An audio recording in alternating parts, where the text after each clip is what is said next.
All right. Hi, everyone. Welcome to the 2024 end-of-year RocksDB Meetup. Thank you, everyone, for signing up, for attending, to spending time on your Tuesday evening to come out here. We have quite a few talks. Excited for you to hear about some of what industry is doing, some of what academics is doing, and also, of course, what we're doing internally within Meta. My name is Danny. I have the privilege of supporting the RocksDB and Sally efforts here within Meta. And I will be emceeing today. So before we get started, I did want to go through some logistics just to make sure that this is a successful event. So one thing is we want to make sure in terms of security, just because this is internally within our offices, please no wandering. Escorts are required. If we catch people wandering outside or just in random office areas, they will be escorted out. So I think that's pretty standard. There's no smoking or vaping inside or outside as well, so please refrain from doing that. If we have time, we can try to do some questions after the talks. If there is not time, we will have a break in between, about 10 minutes break, and please feel free to reach out to the speakers and ask them the questions that you guys have. We also have a dinner and social time after. A lot of what people look forward to is just meeting other people in the RocksDB community across different companies. You can also meet some of the RocksDB engineers and and follow up on conversations. I also wanted to highlight, we will have food outside. There are vegetarian options available, so I just wanted to make sure that you guys are aware of that.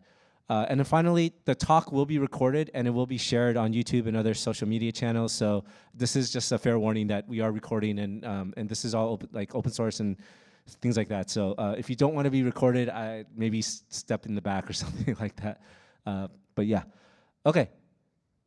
So the agenda today, we have 7 talks. So we're going to start off with Timeplus, and then we are going to have a talk from ASU.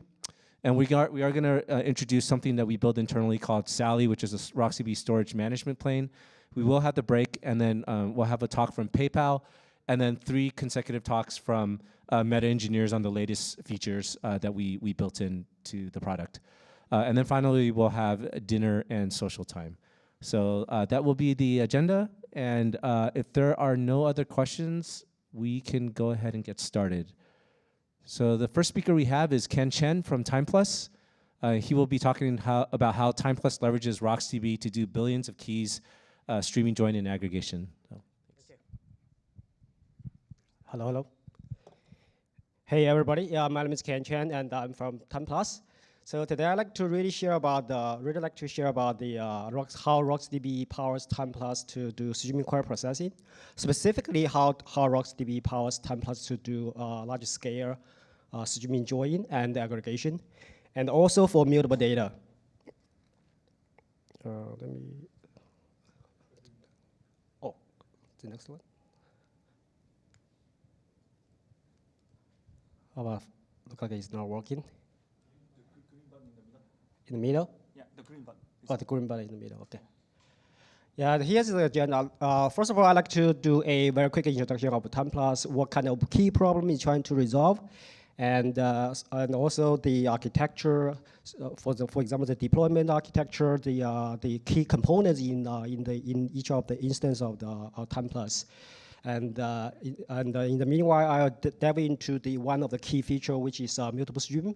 Mutable stream, basically, after the introduction of a mutable stream, it becomes the most favorite feature by our customer, by Timeplus customer, and it's basically powered by RocksDB. Mutable stream, basically, the data can be as the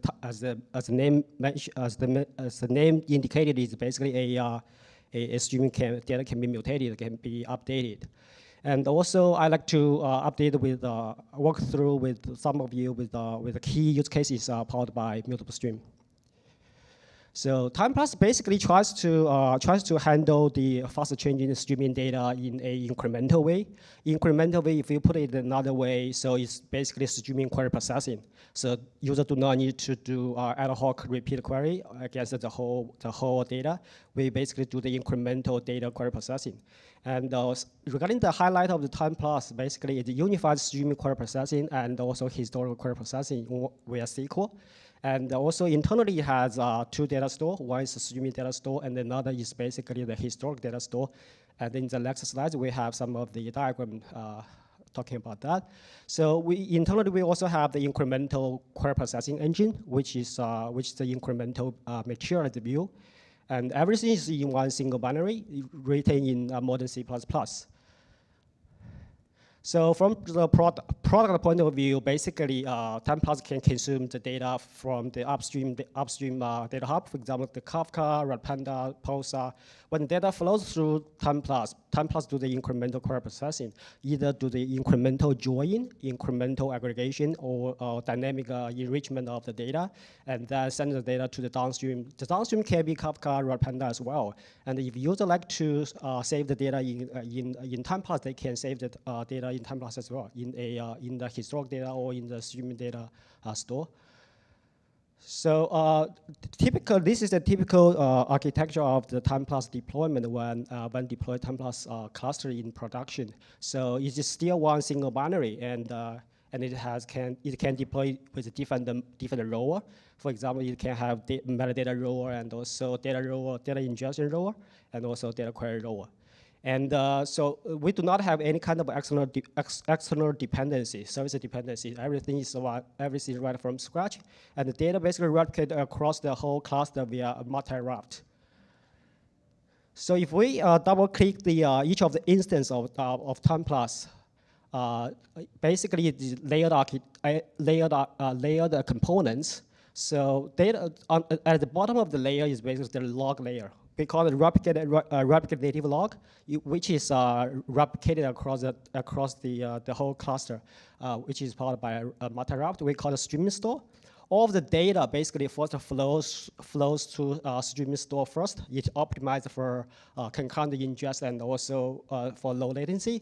When the data flows to the append to the native log, the data basically we are basically contained from the native log and can commit to the historic data store. So on top of that, we build a different kind of storage engine. One storage engine is basically append stream, which is columnized. Columnized is basically optimized for the read-only data. So for example, if you have a lot of data doing the warehouse, analytical workload, you can use append stream, and everything is columnized, encoded. And also, we have another stream. We have another storage engine we call mutable stream, which is row encoded. And mutable stream can have data update or can have a data deletion. So on top of the storage engine, basically user can do incremental query processing by using SQL. And the unified incremental query processing basically can be vectorized or JIT enabled, which has very, very high performance. So, and also user can write native JavaScript or Python script to write their own logic, which can be very handy and also powerful. So since that Timeplus embedded V8 engine and also Python engine in the binary, basically we embedded all of the code of the compile V8 engine and the Python interpreted into the binary, so user can write the JavaScript on Python in the native way. So today's focus will be the unify the query processing part, which is a hybrid hash table, and also the mutable stream part. These two parts basically are powered by RocksDB. So basically, what is mutable stream? Mutable stream is basically a MySQL table. You can see it's just like a MySQL table. And also it has a Y column. You can have different columns, and for analytic workload, you can think it like that way is a MySQL table without the transaction layer, and it has a primary key. It has primary index, and also optionally it can have the secondary indexes. So it is support to secondary indexes and primary indexes basically support point query and also range query efficiently. So data can be mutated. It can be upset and deleted. You know, the append-only stream is not quite good it's not optimized for the read-only data mutation scenario, but for mutable streaming it is. So it also supports incremental streaming query processing, which will be very, very interesting and also enable quite a lot of incremental query processing use cases I will talk about later. So, and also the Meetup stream is basically draw quite a lot of inspiration from the last talk from Pinterest. They had in the last year they shared one of the use cases that one of the platforms they built in house, and the talk was great, and also the write up blog is very great as well. If you like know the details, you can check them out. So Meetup stream, this is two examples for the Meetup stream. One, on the left-hand side, we have the stock orders, and on the right-hand side, we have the stock prices. So on the left side, basically, user can, a Meetup stream basically has a list of columns with different types, with different data types, and it can have secondary indexes and also column families. Secondary indexes is basically like a traditional database does. But in Timeplus, we can also store in raw data in secondary indexes. For example, if a query basically only touches if a query only selects the columns in the secondary indexes, they do not need to go to another hop to go to primary index to find the raw data. They can use the secondary index to serve the request directly. So they do not, that performance will be a little bit better. And also column families, same optimized for some of the use cases like if user like to select the data in one column family and they do not need to touch the data the column in another column family, they basically can select a column in one column family. That can avoid some of the disk I/O cost and also deserialization cost. So column family is basically a different concept. It basically shares the same name as the RocksDB column family, but it is different. So we basically group the columns. For example, you have a wide column table, and you like to group some of the columns in one column family, and each of the column family are encoded separately. So when your query basically touch one column family, you can just select that column family data. You do not need to deserialize the column in another column family. And also for the update as well, if you like to do a partial update, if the partial update is basically update the data in one column family, basically you do not need to touch the data in another column family. So for the primary key, basically it has the primary index as well. Primary index can have multi-column, and also it can be sharding, and also in the cluster environment, the user can set up the replication factor. This is look like a very identical to the regular MySQL database table. But when we do the join, it will be a little bit more interesting. So this query is basically like I like to calculate the market value of my account per account. So in real time. So in traditional database, basically the user needs to do a for loop. For example, price is changing, and also orders, stock orders come and go. Every single time, if I like to calculate my stock market value, I need to, we are using a regular database, we need to do a for loop, right? For loop to do the join and join the latest price and join the latest orders and then do a sum. Maybe sleep sometime and go do these kind of things up again. But in Timeplus, basically this join basically is a long-running query. It's always running there, and internally doing the incremental join and incremental aggregation. What does that mean? It means that, so for example, the data, since we are using the native log to check in the data, checking the changes, we know what data is the delta data. We know what data has been joined. If the data already processed, we won't process that data again. We only process the new data. So this is how we do the incremental join internally and also incremental aggregation. So and also user can have a tuning tube. So for example, when we do the aggregation, when we do the join, we can push the result to the end user. User do not need to pull the result from out of the database. So every single time there's an update, we can do batch push to the push the result to the end user, or user can or periodically push the data update to the end user. So this is the internal data processing pipeline for the Meetup stream. It's a little bit complicated. So from the left side to the right-hand side. So from the left-hand side, basically is a Meetup stream data source. The data source basically hold all of the key value, primary key and values, and also all of the columns. And then we do some of the concatenation, which is a little bit interesting here. So since that MySQL regular database table cannot support streaming query processing, so we need to connect the concat operator. Basically, need to connect the RocksDB with the native log via sequence number, and then we do the hybrid change log processing. Change log processing is basically implementation details about when there's data changing, when there's a data mutation, you need to revise the data. For example, the price right now is 14, and the next second is 16, and so the aggregation, you need to revise the previous aggregation result because the result is already stale.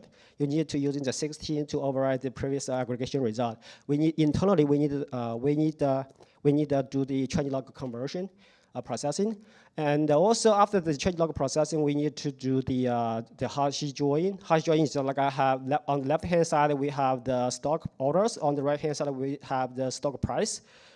So every single second, there will be a lot of changes on the left-hand side or on the right-hand side because it's always changing. So during the changing, we basically do the every single time on the left-hand side there's changes. We need to join the right-hand side and every single time there's changes on the stock price side, we need to join back to the order part to get a correct result. And also after to the join, we do the aggregation. Aggregation is using RocksDB as well. So this is basically when the key is high cardinality. That will be use quite a lot of memory. So sometimes we need to spare the keys to the disk to host all of the to do the join and aggregation without blowing up the system.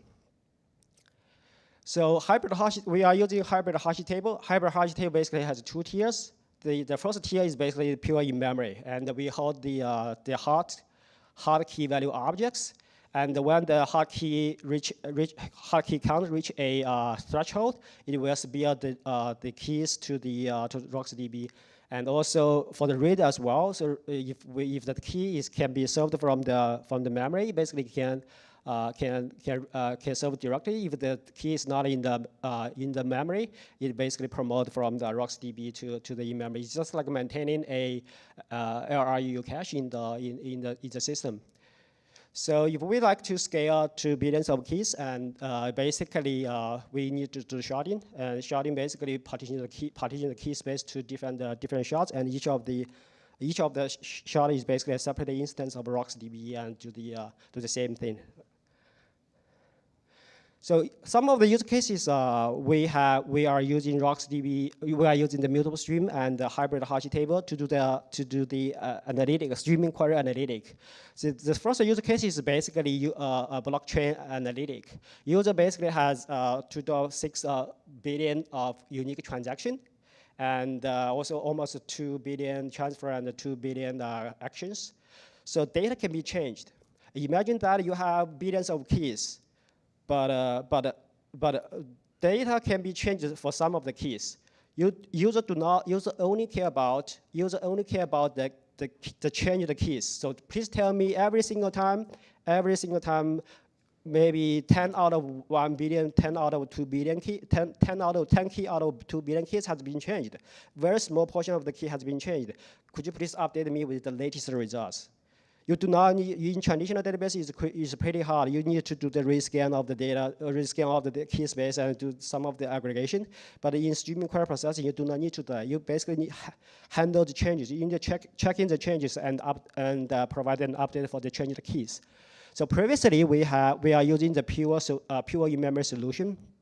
It's consume like 180 gigabyte memory for 10 mature views. And right now, for the hybrid solution, it consumes 20 gigabyte memory. And the query is basically like the summer query is a streaming query as well. For example, the group by account ID, and is a sum is a total, is a transfer total, blockchain transfer total. So the emit clause is a streaming extension.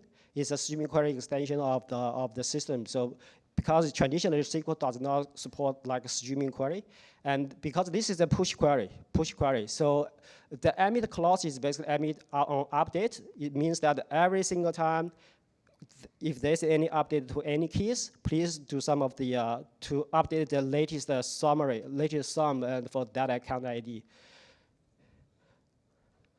The other use case is shopping order denormalization. So users like to do a very typical like orders and products data enrichment, for example.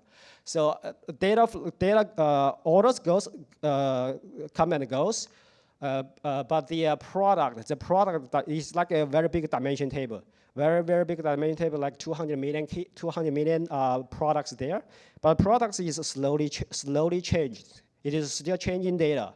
And also the orders is a changing data. Basically, we have two changing streams. They need to do a dynamic enrichment. So for example, for every order, please join the latest product details. And then doing this kind of flatten with a white table, white column, and then send the data to the downstream. This use case could be pretty interesting. So, for example, users like to do the high concurrent sessionization. It's like they have very high concurrent open trace. So, for example, in a very busy system, very large busy system, they have using the open tracing and the service call. There's a service chain call. For example, different service chain call, and they need to analyze. They need to analyze every single time if there is a service chain call. They spend the time span of the service call. Sorry, violates their SLA. Violated their SLA latency. They need to emit the session to the end user. It's really hard to do that in the traditional regular database because there's so many high concurrent sessions. In the very busy system, just so many sessions. So in the streaming query processing, basically we always check in the sessions, open sessions, and every single time when we detect there's a violation of the time span of the open trace, the tracing, we can basically tell the user this is the violation of the call chain. The last one is basically the high cardinality data duplication. So basically, users have data in Kafka topic, and there's a lot of data. They like to, and also have duplicates. They like to deduplicate data in a streaming way before sending to the indexing to Timeplus or indexing to the downstream analytic database. So real quick recap. So RocksDB in Timeplus basically powers multiple stream, and also as a building block, like a hash table building block to support like high cardinality data.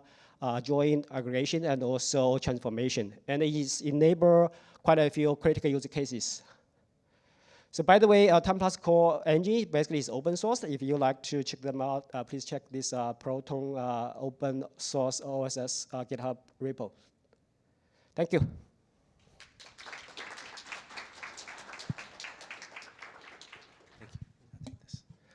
All right, we won't have time for Q&A, but again, during the break, if there's questions, please reach out. All right, so let's go ahead and go on to our next talk. This is Zhichao. Zhichao actually is a special person because he is a former meta engineer on RocksDB team and then decided that the call of academia was too strong to resist. So he is coming back though because he wanted to share some of the interesting research that he had. So all yours.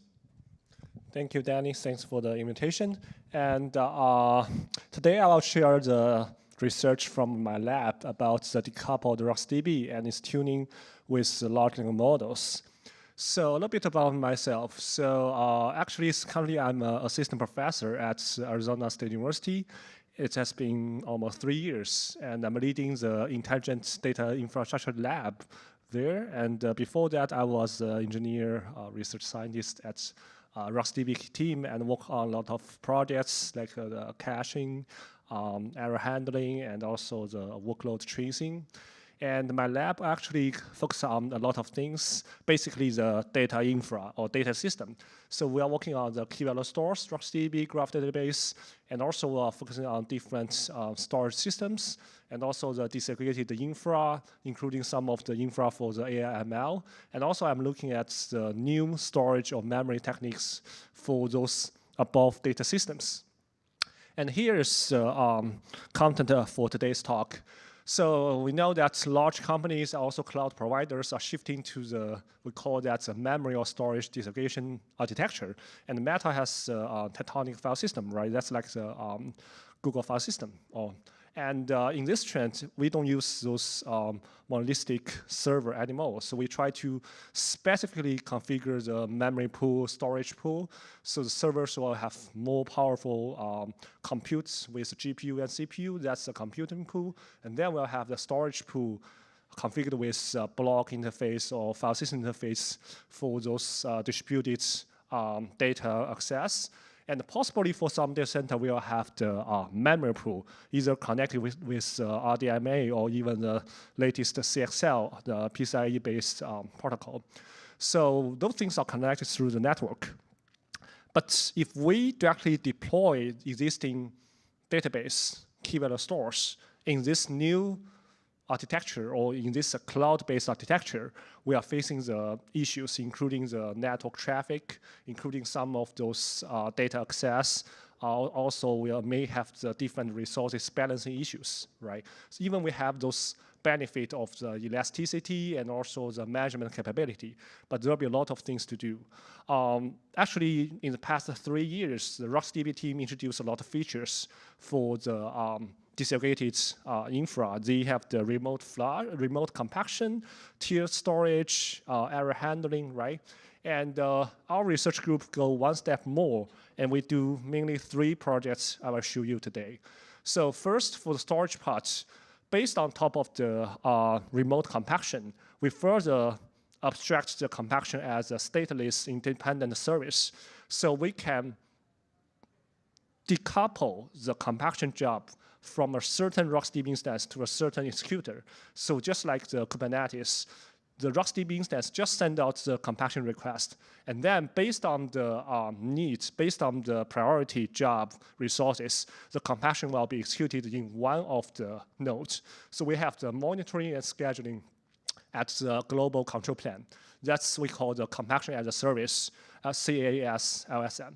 And then for the memory part, we know we'll have a large memory pool. Possibly in some companies, they have that. And RocksDB introduced secondary cache, right? We can use a local flash, or we can use remote memory to cache the data evicted from the block cache. But we do one step further to do the offloading for the mem tables. Because for the write, if we have a bursted or heavy writes, actually the local memory is not enough. So we can offload some of the data to the disaggregated write buffer. And then, since this write buffer is shared by all of the compute nodes or the memory nodes, we can achieve the remote flush. So that's a similar concept as a remote compaction.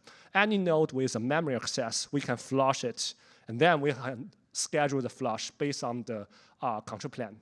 And finally, you can see the system is already really complicated, right? We decouple the whole RocksDB architecture and then run different things at different locations. And RocksDB has over 100, 200 options. So tuning will be difficult. So we introduced one more thing to achieve the auto-tuning based on the large language model. So that's the content for today's talk. And let's look at the detailed thing. So for this, the first project we published at SIGMOD 2024, based on the original RocksDB remote compaction code, we first redesigned the remote compaction as a service. So it just encapsulates all the information for the compaction, and then send it out to the control plane. So the control plane will run the algorithm and analyze, see which node has the resources, and then what's the scale of this compaction, because different compaction jobs may have different priority, right?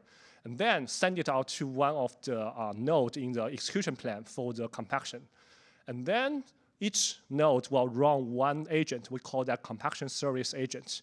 This guy is used to monitor the running status of all the compaction job at local, and then manage the resources at those nodes. Then we compose all those CSAs as one execution plan, so we can achieve the horizontal scale up and the scale out. So everything will be elastic in the system setup. And then if we directly connect one RocksDB instance with a certain node, we'll have a lot of issue from a failure issue, right? We have the resources balancing issue. So we add one more layer, which called the control plane in the middle. So any of the RocksDB instance will send a request to the control plane node. And this guy will collect the information for the job and also for the resources, for the execution status, and then do the scheduling. So it will decide which CSA will run this job. And then the CSA will launch the thread from the thread pool and execute the compaction. So the control plane will also be responsible for the failure handling, because any CSA node can fail, any job execution can fail, right? And also, if the result is not returned, this job also fails. So actually, the whole thing will make the compaction service more elastic and achieve automatic balancing.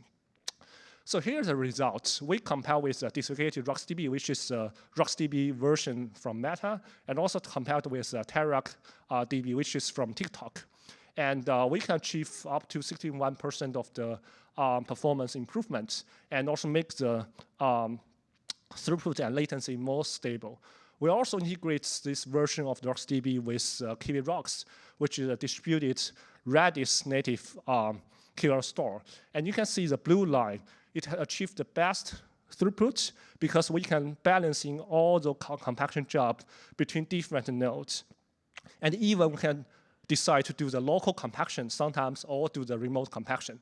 So in this case, we don't have the vibration for the latency, and also we can reduce influence from the network.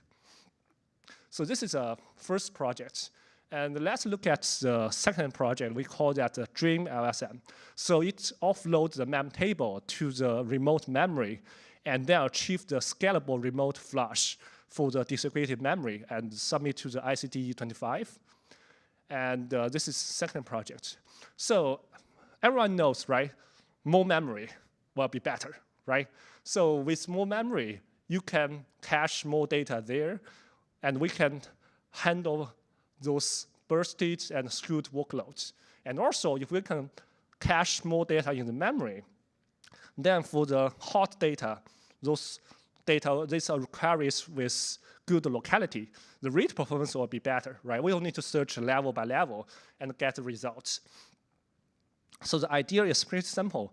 We move the immutable mem table from the local memory to the memory pool through the RDMA. But it's not trivial. We can see that first, how to transfer the skip list-based mem table to the remote memory, right? Skip list is pointer-based. You have a lot of pointers. You need to serialize all those nodes, then reconstruct the pointers at the remote memory, right? It will take a lot of time. So the original design is not suitable for this case. So second, read performance will suffer. You need a lot of the RDMA round trip. Even you use a one-side or two-side RDMA, that will take a lot of time compared with the local memory access, right? So how to address this read performance regression? And finally, if you use original flush logic, read out the data from the memory node back to the RocksDB instance, it's still too slow, right? You are still facing the performance bottleneck. So the Dream LSM tried to resolve the three issues. So first, we redesigned the mem table. We restructured the skip list into two separation parts. You can see in the figure. For the blue part, that's the indexing side, purely pointer-based. And then we do a log structure for all the key value pairs. So for those data blocks, they can be directly transferred to the destination without reconstruction.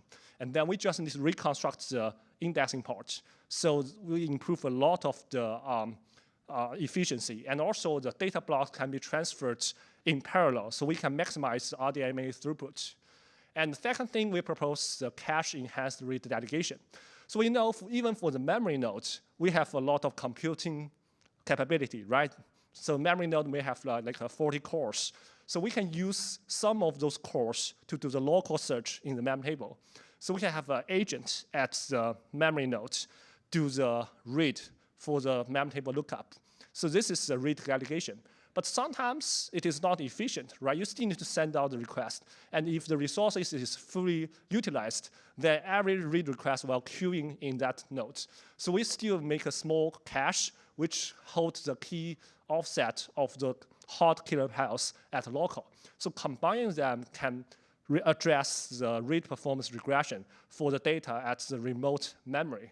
And finally, that's the interesting part, the scalable remote flush. So in the past, why we can do the remote compaction? The reason is storage is shared, right? Storage can be accessed by any of the nodes. And now we have the memory nodes that can be shared across the compute node and memory node. So any node with available compute resources, available bandwidth to store the data to the HDFS or other storage system, they can do the flush. So we decouple the flush logic from the RocksDB instance, and then allow it to be executed also as an independent service. And this can resolve a lot of the performance issue and make the flush more scalable. And this is a scalable remote flush logic. Similar to the compaction design, we offload the flush job to the either computer node or the memory nodes. And then we have the scheduler in the middle to decouple the connection. Any of the RocksDB instance send the flush job request to the scheduler. And then this guy decides whether we will do the flush directly from the memory nodes or some of the other computer nodes may have available resources. Then it will read the data to do the flush. And finally, all the data will be flushed out to the disaggregated storage, either like the S3 or other cloud storage service. So this can improve the write performance when we have a lot of intensive insertion. And also one more design is not mentioned here. We try to reshard the mem table based on the key range. So we can parallelize the compaction even for the L0. So every time we do the flush, we flush the things based on the shard instead of the whole mem table. So all the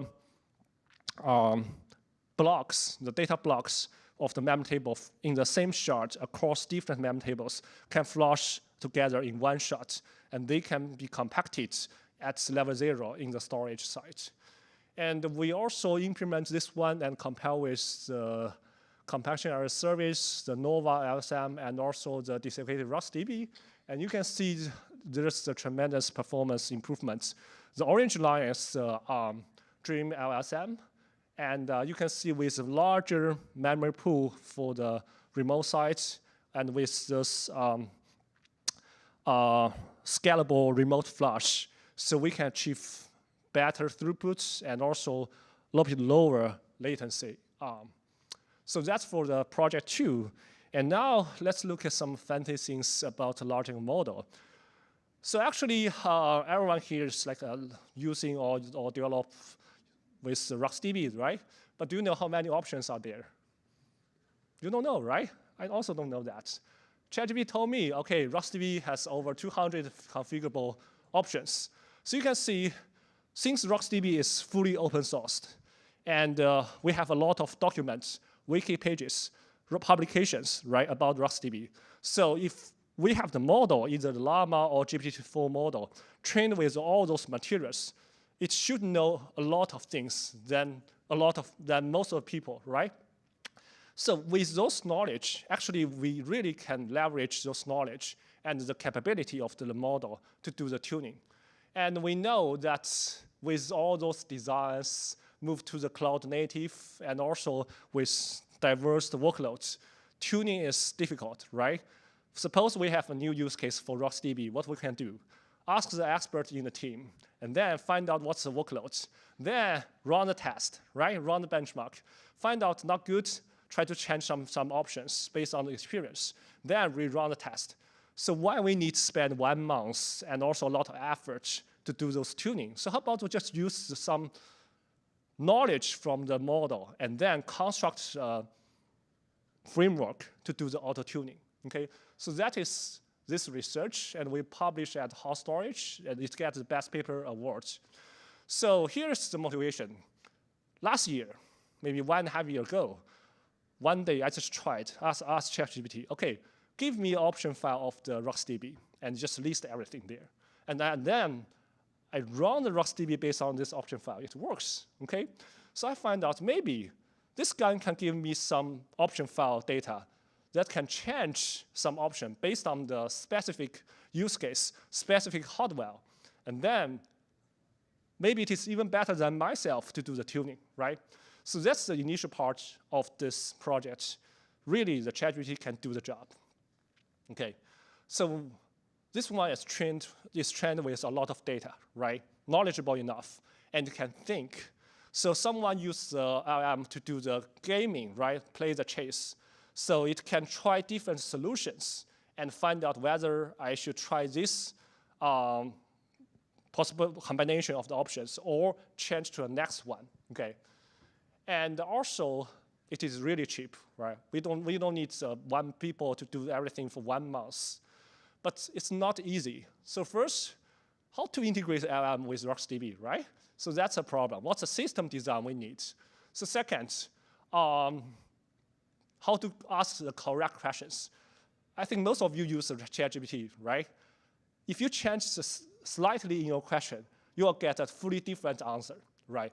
So we should think about what the information we should give to the LLM, and then let it give us a correct results. And also, sometimes it may give us a wrong thing, right? We need to test it and then make it work. And finally, it may give us some junk answer. So how to avoid those problems? And we propose Ekambaram. So first, we run the benchmark for the system. So suppose we have a server. That's the target system we want to run everything.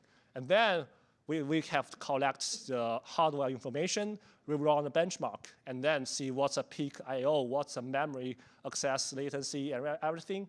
Then we have a targeted workload, right? LLM can analyze the trace and tell us, okay, what's the average QPS, what's the read-write ratio, what's the distributions. And then all those things will be combined as a prompt for the first round of the input. And then the LLM will give us one standard option file. We will do the cleaning and do some changes to calibrate the option file, make sure it is executable. And then we use a benchmark to run it, okay? So before we do that, we need to check if some of the option files are really changed or not, right? For example, maybe the LLM just disable the wall, so that can give you the best write performance, but it is not allowed. You need to guarantee the persistency, right? Or sometimes it will do eventual consistency guarantee, but you want a strong consistency, right? So we need to check whether it goes through every step, make sure it is correct. And then we run the benchmark, get the results, and analyze the results, see whether we have a better throughput, better latency, and better behavior or not. If it's not, then what's the issue? What's the reason? Then we use those things as the results and feed it back to the LLM. Then it will run the next round of the tuning. So after several rounds of those tuning, we'll get one final option file for a certain setup and for a certain workload, okay? And here's the initial result for this research. And we find out at the beginning, you can see that's like the open box RocksDB, the default settings. And then after several rounds of the iterations, it will give us 3 times more throughputs and better performance. And in this process, there's no human beings just involved, right? That's all fully automatic. And we find out a lot of things. First, actually, the LLM do not change all the 200 options. It's really only change some of the core options. For example, if the compaction is a bottleneck and we allow more threads, it will increase the background thread number. And in some cases, it will change the read ahead or write buffer size to make the performance a little bit better. Okay, so those are the content for today's talk. And you can scan the QR code and get the, more information. So all the source code are published in the GitHub. All right, thank you.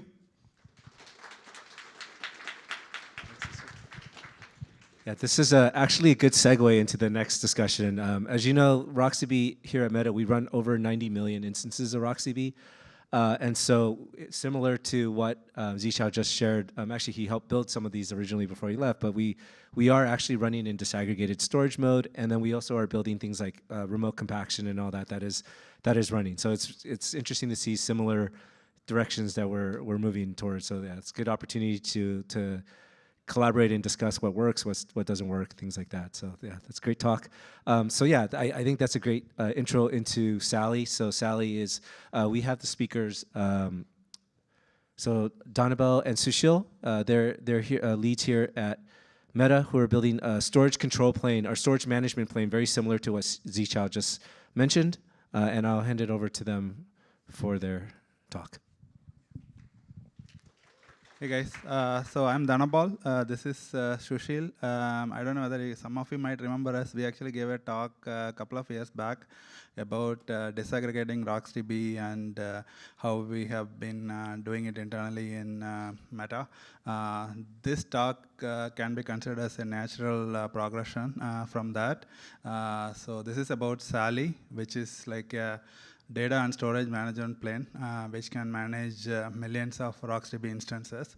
Currently, it's used internally across 3 data stores. Sushil will be talking a lot more about so this is the agenda. So Sushil will cover most of the introduction and core features of Sally, and then I'll talk briefly how some of the features we are building with remote storage, and then we will end the talk with something about the overall architecture, and finally we can have some time on Q&A. With that, I'll hand off to Sushil to talk about fundamentals of Sally and what are all the core features that we have been building in it. Thanks, Dhanabal. All right, let's get started. Nice talk, by the way, Zhichao. That sets up the stage for the next thing that we're going to talk about. So let's talk about what is Sally. So as usage of RocksDB grew at Meta, one of the important problems was like not what RocksDB does. It's about like how do you manage these many RocksDB instances. When I say manage these many RocksDB instances, it includes like how do you provision them, how do you operate them, how do you backup them, how do you restore them, how do you move them around, and things like that. So that's how we started thinking about like the control plane and management plane aspects of RocksDB instances, and Sally was born. So Sally stands for Storage Abstraction Layer Library. So it started as a library. It's a common plane for managing a lot of RocksDB instances. It supports various storage backends on which RocksDB can run. So the code running in RocksDB is not aware of like what it is running on, but the code running under RocksDB, which is the IO stack, is aware of like, oh, is it running on local flash or remote storage, like we talked about the disaggregated storage, right? Is it running in memory? And the IO stack itself now optimizes itself, self-configures to run on that storage backend. I'll talk about the features that are supported in the storage backend later. So this is a high-level diagram of what different Sally components are. This is like 30,000 feet view. So let's start like in the middle, like you see a process boundary. As I said, that Sally, a part of Sally is a library. So the green box that you see is the RocksDB instance. So Sally actually, the part of Sally goes on top of RocksDB, which provides the APIs, and the part of Sally goes at the bottom, which provides the IO stack. In addition to supporting RocksDB, Sally also supports file and directory APIs, like creating, I'm sure like you're familiar with RocksDB's file system abstraction, right? So it has new writable file, new readable file, and a whole IO stack. We support all that in Sally. The RocksDB talks, like all the IO first goes through Sally APIs, then goes to RocksDB, then it flows to storage stack, and then it reaches different storage backends that are supported. So this is the part of Sally that lives on the host where RocksDB is running. There are two components or three components of Sally that run outside of host. Those are denoted by the purple color here.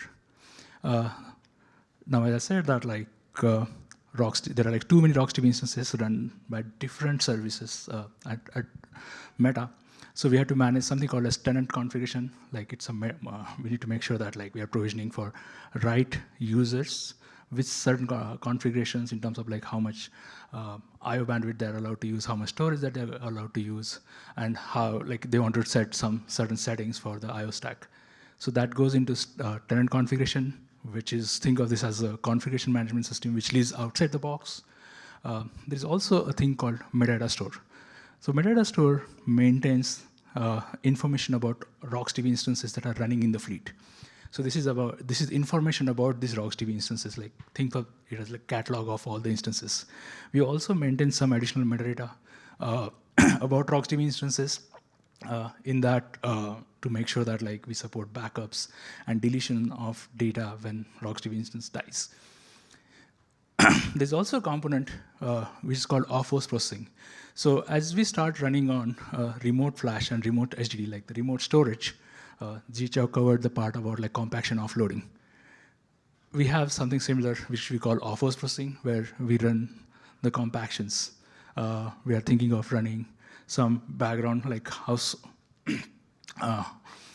some internal operations like garbage collection, taking backups, because now if the storage is remote, it can be accessed from the RocksDB instance as well as from the pool of other hosts which can access the data.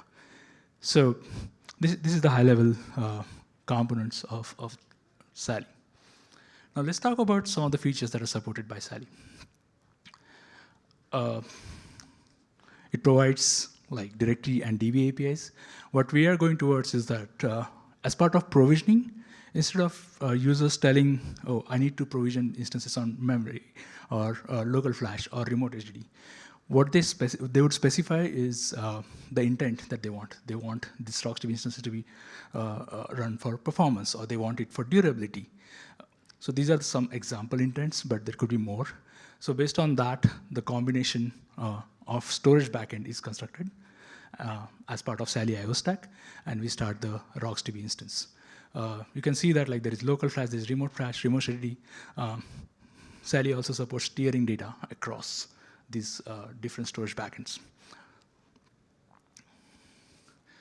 We talked about tenant management and quota and capacity enforcement. We also need like access control for different tenants. There is a lot of observability, like RocksDB provides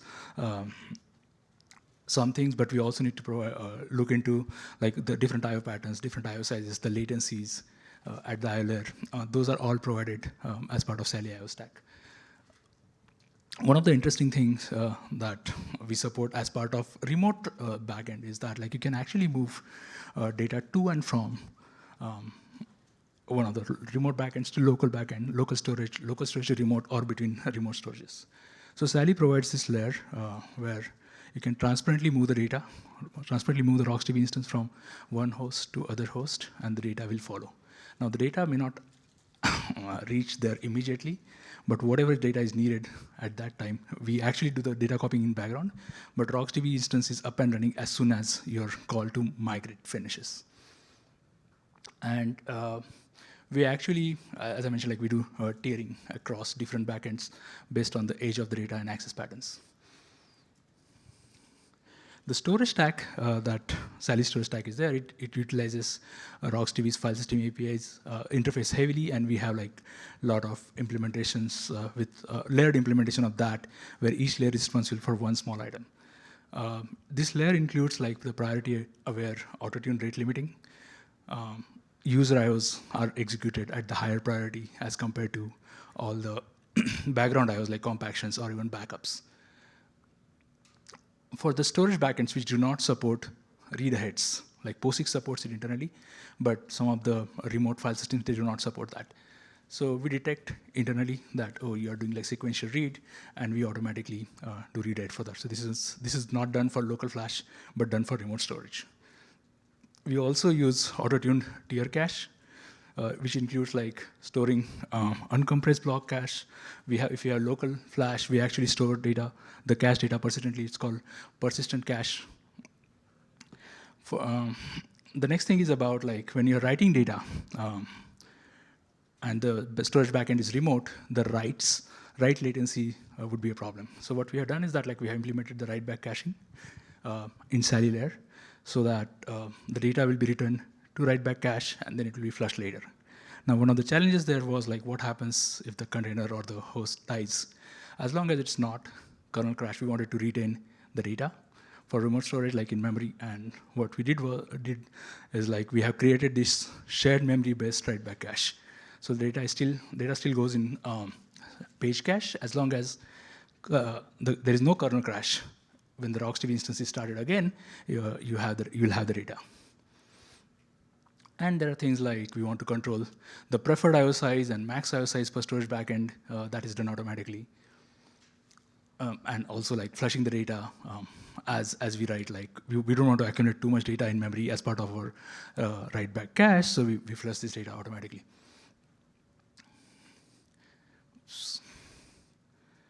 Yeah, so next is like the features that are now powered by remote storage. Dhanabal is going to cover those features. Thank you. Okay, so a set of features that we have built in Sally are mainly available if you are running on a remote storage backend. So you will see this kind of pictures in these slides, where I think the things which are color-coded in light blue or blue shades are all Sally components. The ones which are in the orange is the remote storage. So by remote storage, we can have both remote flash as well as remote HDD. So one of the first feature I'm going to be talking about is what we call as compute offloading. This is natural extension to disaggregated storage. So disaggregated storage is allowing you to separate compute and storage, and then allows you to scale them independent of each other. What compute offloading does is allows you to separate user-facing I/O processing and system internal I/O processing from each other, so that you can scale them independently, right? So that's the main benefit that you get out of compute offloading. I think Sushil already talked about compaction offloading. Compactions are one of the resource-intensive system internal operations for RocksDB. And with the disaggregated storage, we can offload them and schedule them separately into a centralized offload tier. So the benefits you get out of is twofold, actually. One is efficiency wins, because you can size this offload tier for average resource needs instead of peak resource needs. So that's the main resource benefits. It also helps with reliability benefit as well, because your main service tier doesn't see too much of resource variations in between average and peak. And secondly, some of the custom compaction plugins, if they have faults in them, they are all isolated to an offload tier instead of bringing down your main service tier, right? So the wins are actually efficiency as well as reliability. So compactions are offloaded currently in prod for one of our data stores at least. Garbage collection is also offloaded. We have plans to offload most system internal activities, like what Sushil was alluding to earlier. Backups is going to be a thing that we are targeting for next year. Some of the data verification jobs that we are doing, we are going to be offloading that as well. Data format conversion is another interesting key thing that we are looking at. We have data stores which use various data formats, but most of them use RocksDB as the storage engine. So if we can do this data format conversion across different data stores, that's going to be a key win for us, because workloads are different and the needs are different as well. So this is also another key thing we'll be looking at. Tiering, I think Sushil already indicated this as well. So Sally supports various storage backends, and the characteristics for performance and cost are different across all of them, right? So tiering, all that it's trying to do is to allow you to run a single RocksDB instance across a combination of storage backends, so that you can optimize for performance as well as cost. That's a high-level idea behind tiering. So there are various combinations of tiering that are shown in this picture, right? The topmost left one is just talking about using a combination of remote flash and remote HDD for a single RocksDB instance, right? And the one on the bottom right is like the most complicated one, which is trying to use like 3 different storage backends, right? So one local flash for the hottest data, and remote HDD for the coldest data, right? So the policy that we have built working very closely with the RocksDB team is something called time-based tiering or age-based tiering, right? So where we will ensure that the data which is the oldest hits the coldest tier, and the data which is like hot remains in your hot tier, so that your access latencies are not impacted, right? So this is something that we have built working closely with the RocksDB team. It's already in production.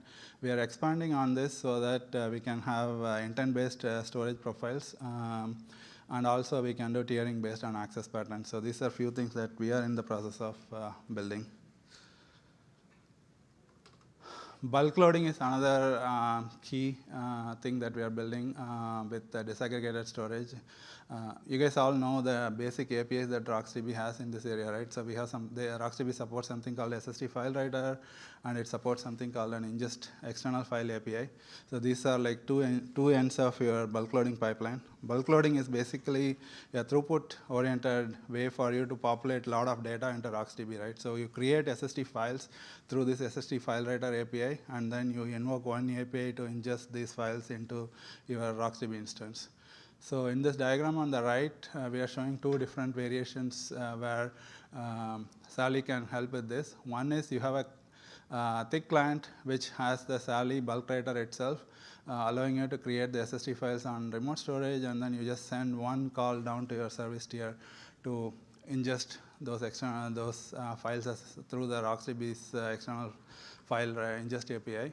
The other one on the right side is a bit of an involved workflow where you have data in a different data store. It could be a data warehouse data store where you have the data, and then you periodically pull the data, and then you go through your shuffle pipeline, and at the tail end of your pipeline, you have the Sally bulk writer, which again creates the SSD files in a remote storage, and then coordinates with the service tier to get these files ingested.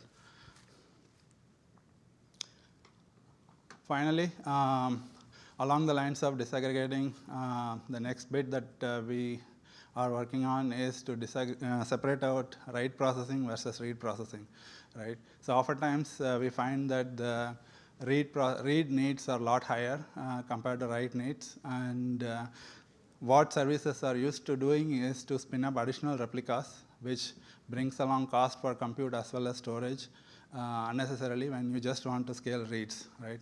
But when you have all your state on a remote storage system, it's just unnecessary.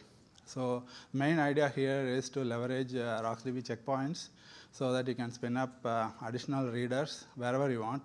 So this picture here is showing creating additional readers in a separate reader tier, and then they are just using checkpoints which are created from the main service tier.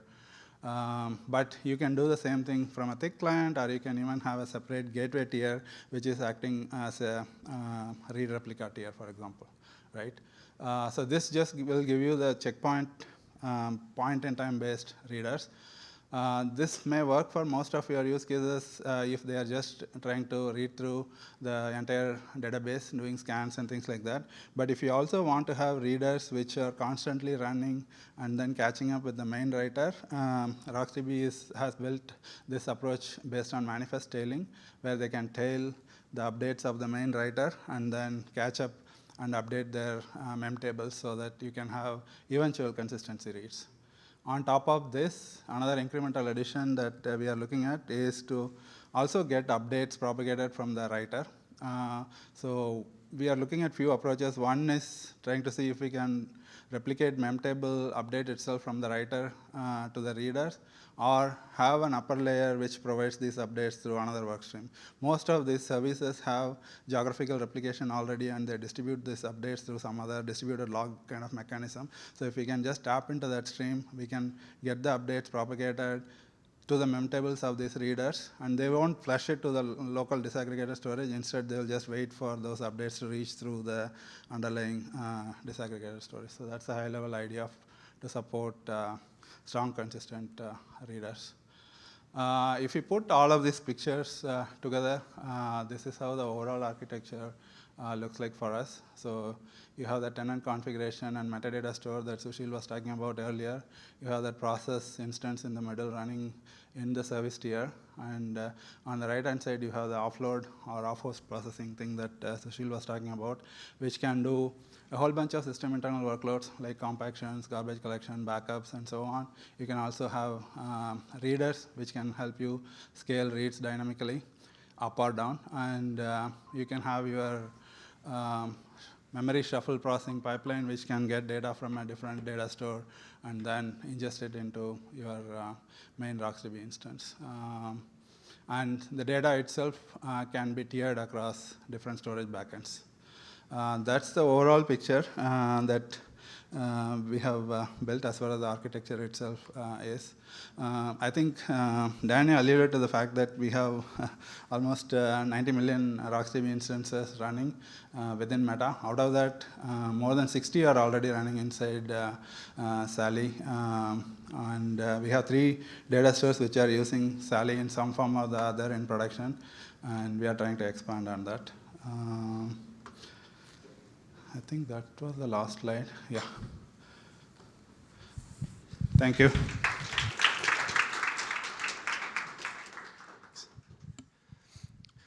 All right, so we are going to take a break. Feel free to ask the speakers questions during that time. Before we go there, though, I did want to plug something. I forgot to do it when I introduced them, but Dhanabal did it already.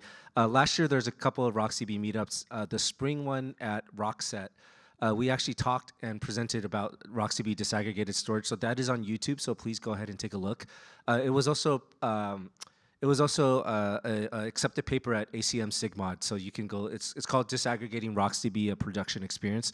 So please go ahead and take a look at that. And then also last year at the end of your meetup, we did also talk about the vision of RocksDB for the future, which includes like how can we make things easier to use for RocksDB with 200 plus options. There's ways that we can reduce options. We are looking into auto-tuning, so the LLM talk was pretty fascinating. We're thinking about like how can we increase the usage in other use cases like other data models or things like AI and ML and similarity search. So these are all like that's also in the end of your meetup. So please go ahead and take a look at those as well. So we're gonna go with a 10-minute break and then we'll reconvene. Thanks.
We are all black Americans.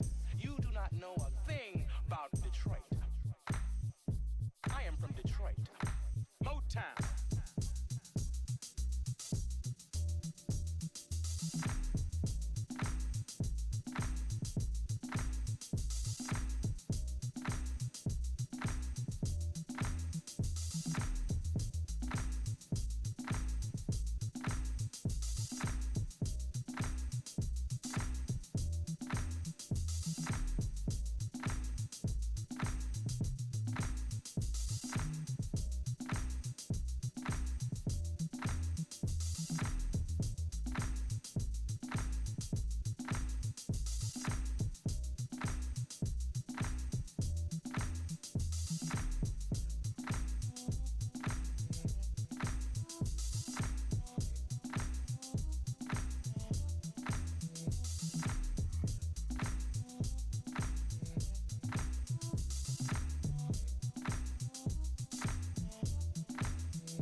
All right, guys, we're going to go ahead and get started in a minute or two, so please go ahead and find your seats. And the earlier we finished earlier, we can have pizza.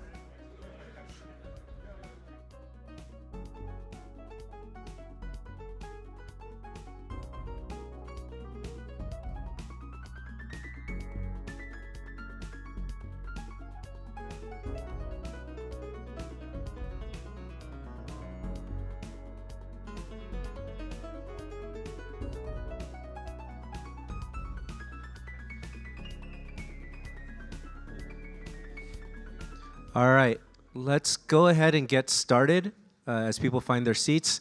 So our next talk is from PayPal. Yaping Shi will talk about JunoDB, PayPal's highly secure, scalable, and available distributed key value store built on top of RocksDB.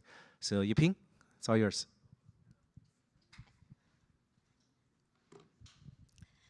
Hello, everyone. My name is Yaping Shi. I'm the tech lead for JunoDB at PayPal. Today, I will share JunoDB, PayPal's homegrown key value store built on top of RocksDB. Here's the agenda. I will start with sharing a brief history of why we developed JunoDB. And then I will provide an overview of JunoDB architecture and how we support multi-cloud environment. And finally, I will share our experience on how to use RocksDB and some learnings along the way. So why do we build JunoDB? Essentially, in PayPal, we just need some infrastructure to store and cache data for fast access and to offload from the relational database and other backend services. And then the question is, why didn't we pick existing solutions? At that time, because we have very special, some unique requirements from PayPal, none of the existing solutions work out of a box. For example, in PayPal, we require support a very large number of client connections on the order of hundreds of thousands of connections. Product like Couchbase, Aerospike, they can only support 10K to 20K concurrent connections per cluster. So in order to use them, we had to build a proxy to work around the limitation. And this will introduce complexity and overhead. And during that time, we actually had our in-house in-memory key value store, Mayfly, which can actually handle this scale. However, Mayfly has its own limitation because it's in memory, so it's constrained by the memory size. It cannot support very long TTL. And additionally, it's single-threaded, so it cannot utilize multi-core machines very effectively. For example, during a tech refresh, we sometimes get new hardwares with more cores than what we currently have. So in order to use additional CPUs, we had to add in more storage instances and have to do the data migration. So to handle those challenges and the requirements, so around 2018, we decided to build JunoDB as a next generation evolution of Mayfly. So the goal is to develop a single product which can handle most of the key customer asks. One of the key features is to support persistent storage using RocksDB to support long TTL use case. So here are some common JunoDB use cases in PayPal. The most popular use case is global caching. So we have a variety or range of expiration time for caching from a few seconds to a few days. In extreme cases, maybe a few months. And another widely used pattern is idempotency. So this is similar, a variation of a distributed locking. The goal is to prevent duplicate operations. One of the most important use case is called latency bridging. So it leverages JunoDB's very quick intercluster replication. So typically, our replication delay is less than 100 milliseconds. So this will help to handle to solve this longer replication delays between the Oracle databases, so that we can have like a near instance persistent read, consistent read everywhere. Less frequent use cases are atomic counters. And also, even though JunoDB is not officially recommended, used as a permanent SOR in PayPal, but there are a few applications, they do use JunoDB for longer term SOR. Like the longest is like they use 10 years. Now let's look at the JunoDB architecture. So it is a proxy-based architecture, including three major components. So we have a very thin client layer, resides in the client library. It provides APIs for easy store, update, and retrieval of the application data. It is implemented in several programming languages, including C++, Java, Go, and Python. So we have proxy instances that's driving behind a load balancer. So each proxy will connect to all the storage nodes, and it will forward client requests to a group of storage server based on the shadow mapping we configured in the etcd database. And the storage server are sharded. Each storage server instance will be responsible for a set of shards. So the proxy-based architecture is very beneficial in PayPal because of, first, as we mentioned, we can handle a very large number of connections. And additionally, because with the proxy-based architecture, we offload complexity from the client library and the applications. So we have more than 650 applications that use JunoDB. So if without proxy, whenever we do some configuration change or a small feature release on the client library, so we needed to upgrade 650 applications. So this will be a very time-consuming and heavy operation. So with proxy, so we can just upgrade a proxy without impacting any applications. So for the limitation of time, so next I will only focus on two major design features. One is how we support high scalability, and also how we support high availability. Oh, sorry. How do we go back? Okay. So there are two types of scalability we support in JunoDB.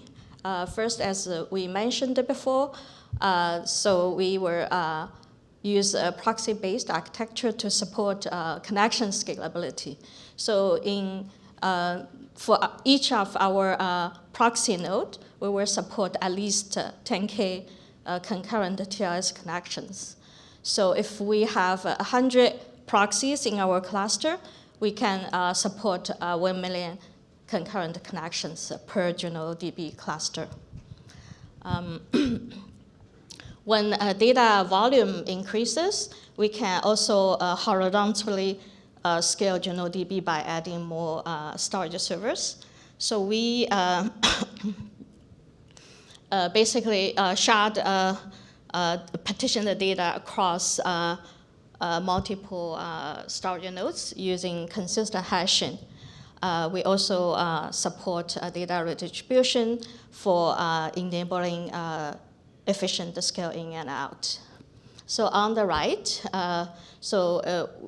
it shows a sharding scheme we used. So first we will divide a hashing space into logical shards, and then we will map those logical shards into physical nodes, storage nodes, using shard mapping. Those shard map is pre-calculated with our algorithm, which can be repeatable. And so whenever we change the shard mapping, meaning when we add more nodes or remove the nodes from the cluster, it will trigger the shard redistribution.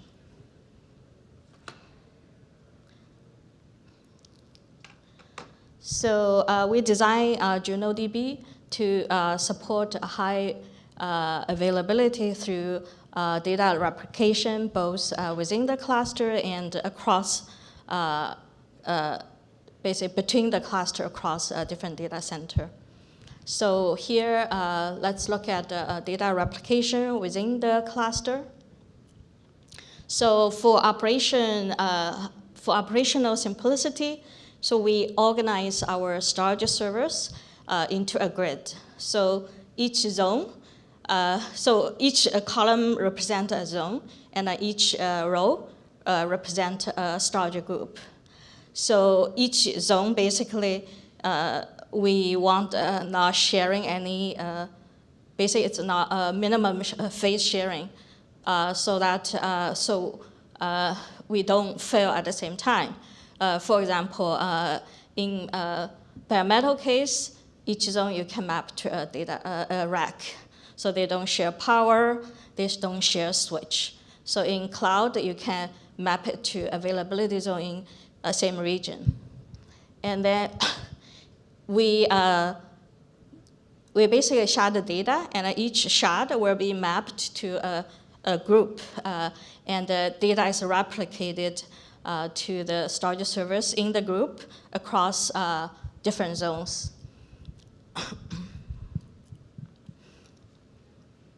So since we use a multiple storage server for same data, so how do you let those different storage servers agree on the value for that same key, right? So we use a quorum-based protocol to get a consensus. So here we follow two basic rules. First, the write quorum plus read quorum must be greater than number of zones. This to ensure that in your read quorum, we will have at least one storage node with the latest data. Another rule is the write quorum must be greater than half the number of the zones. This to ensure we don't have two concurrent writes on the same key. Since we have like a, in the typical configuration in PayPal, we have a zone defined as 5, and then read and the write quorum is 3. Since we have like a 5 nodes for each shard, how do we, and we only need 3 of them for read and write. So how do we make sure the load is balanced? So here's how we do it. So basically, we divide each shard into 5 chunks. and then we assign ordered list to it. For example, chunk 0, we have ordered list based on the zone number as 0, 1, 2, 3, 4. And then we shift by 1, and then for chunk 1, we have 1, 2, 3, 4, 0. So the first 3 in the list will be serving as a primary node, and then the last 2 as the failover nodes. So with this, we get a very balanced load for each storage nodes. Now let's look at how a node failure will be handled within the cluster. So a node fails, we have a failover. This failover is automatic and immediate. So not like other key value store, they have a leader election or data redistribution. So for us, we don't need those because our proxy can detect the node failure automatically by detecting lost connection or by read timeout. So typical read timeout is 70 milliseconds. So once it detects node failure, it will be removed from the ordered list. And then we will skip that failed node right away. So here's an example, right? So if we have a failure in zone 1, so we originally have 0, 1, 2 as a primary for chunk 0. Now it's automatically changed to 0, 2, 3. So we can immediately use the failover node without any change. So with this setup, right, we can take out the whole zone for maintenance. So this is very important in PayPal. To further enhance the resiliency and reliability, so we also implemented cross-cluster replication. So those the within cluster replication is synchronized. So across data center, across different cluster, we use async data replication. So they are done by the proxies of each cluster. So this diagram shows a typical configuration in PayPal, how we do the setup for each live Juno cluster. We will have a local DR in the same data center, and then we can also set up a remote DR in a different data center. All these clusters, they are replicated to each other, and the failover between the live and local DR is through GTM. And then the failover between the live and remote DR actually through the special routing software developed by PayPal. So the replication latency between live and local DR is only like 2 to 5 milliseconds.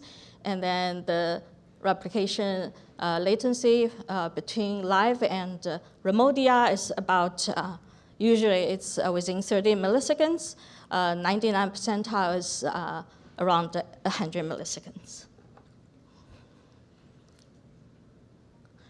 Okay, let's move on to JunoDB cloud enablement. So the center of our cloud journey is basically develop a Kubernetes operator to streamline the deployment and management of a JunoDB cluster. So by leveraging Kubernetes as an orchestration platform, we are able to basically achieve portability across on-prem and multiple cloud platform. Because all those cloud provider, they already support Kubernetes as a managed service. So we can easily deploy JunoDB cluster in all the cloud environment using our operator with very minimum change.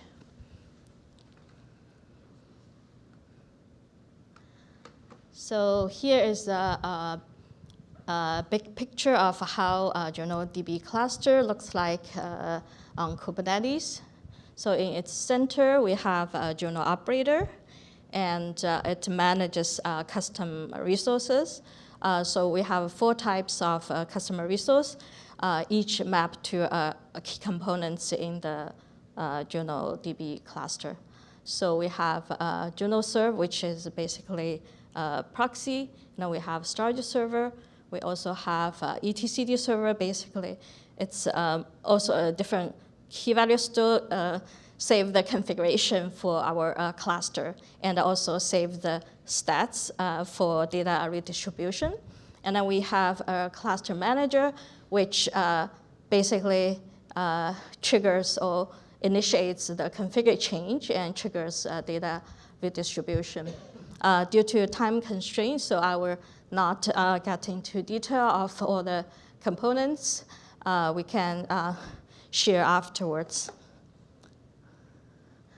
Okay, now let me share some our experience with RocksDB. So since we implement our servers in Go, so we had to use a Go wrapper for RocksDB. The current version we use is 8.1. And the APIs, so we use basic put, get, delete for data operation. And we also had to implement a customer compaction filter to remove expired records during compaction. And additionally, for monitoring purpose, we used the RocksDB property to retrieve the live stats of RocksDB instances. We specifically look at some key stats like do you have a store, and then how many pending compaction bytes, and if we see any abnormal situation, we will alert. So this is very important because in live, right? So some application, they may accidentally start a heavy upload process, right, without notify us. So we can catch those situations very early on, and then we can handle it instead of let it go on and melting down the whole cluster.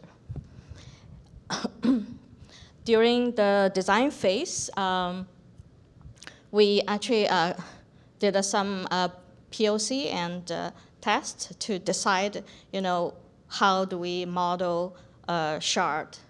And we tried to use a separate RocksDB instance or a column family for each shard. Those actually offers simplicity for data shard redistribution. However, it turns out the performance was not too well, especially when the cluster size is very small. This way, because each box will handle a lot of shards. So the max could be 1,204 shards, which means you're running 1,204 RocksDB instance on the same box, right? So the performance is really bad. So we decided not to go that route. Eventually, we decided to use a prefix for each shard, and then they can, different shards, they can share the RocksDB instance. And also, we found that running a single RocksDB instance per machine is also not most efficient setup. So based on the various tests with different configurations, we found, at least for our production setup, the 12 instance will work best, both for performance and resource utilization. So that's why we picked this number. So we also had some other performance tuning along the way. One of the early observation was our response time actually has a periodic spike. So, and then we noticed, whenever they are all like a 12 instance, they flush the mem table at the same time, then we got a very high latency, right? So after we randomized the mem table size, the response time become quite stable. And some other easy tuning will be set max open file to be -1 so that we always keep all the file open. And for the write-heavy clusters, so we notice, writing, is it? Okay, yeah, so let me finish in 1 minute. So basically, having writing the word to the disk actually cause a lot of performance issue. So we tried to, disable it or write to the, dev shim, which actually improves the performance because our unique setup for Juno, we have 3 instances on the different machine. So the chance of they all crash at the same time, or we have unexpected, machine reboot at the same time is very, very low. So we decide, we can disable it, and we can use dev shin for write-heavy use cases. And so in fact, after 5 years having this setup, we never see a problem. Yeah, that's it.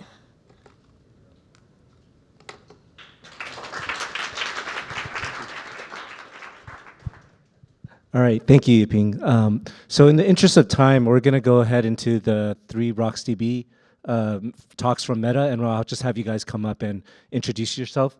So we do have a talk on multi-column family iterator, multi-dimensional range filtering, and then what we did with crash testing and stress testing this year in terms of improvements. So go ahead and come up. Yep.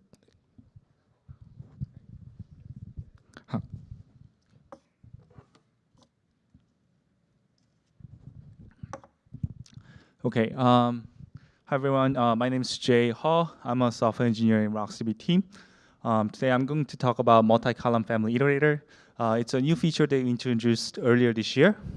So, right. Before we get started, I'd like to briefly talk about 3 things that are highly relevant to this talk: column family, wide columns, and attribute groups.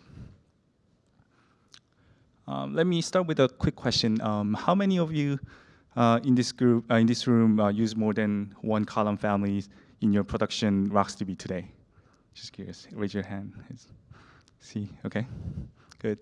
Yeah, I see a fair number of you are already familiar with column family. In fact, this feature has been around for several years.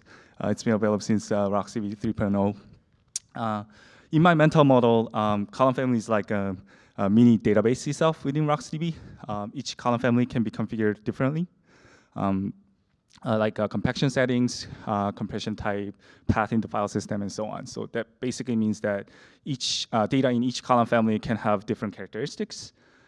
Here's an example of how you can use multiple column families for data with different characteristics. Just very simple example: 1 column family, you have data that hardly ever changes. In 1 column family, that can change once in a while, and 1 column family that basically data that keeps changing all the time.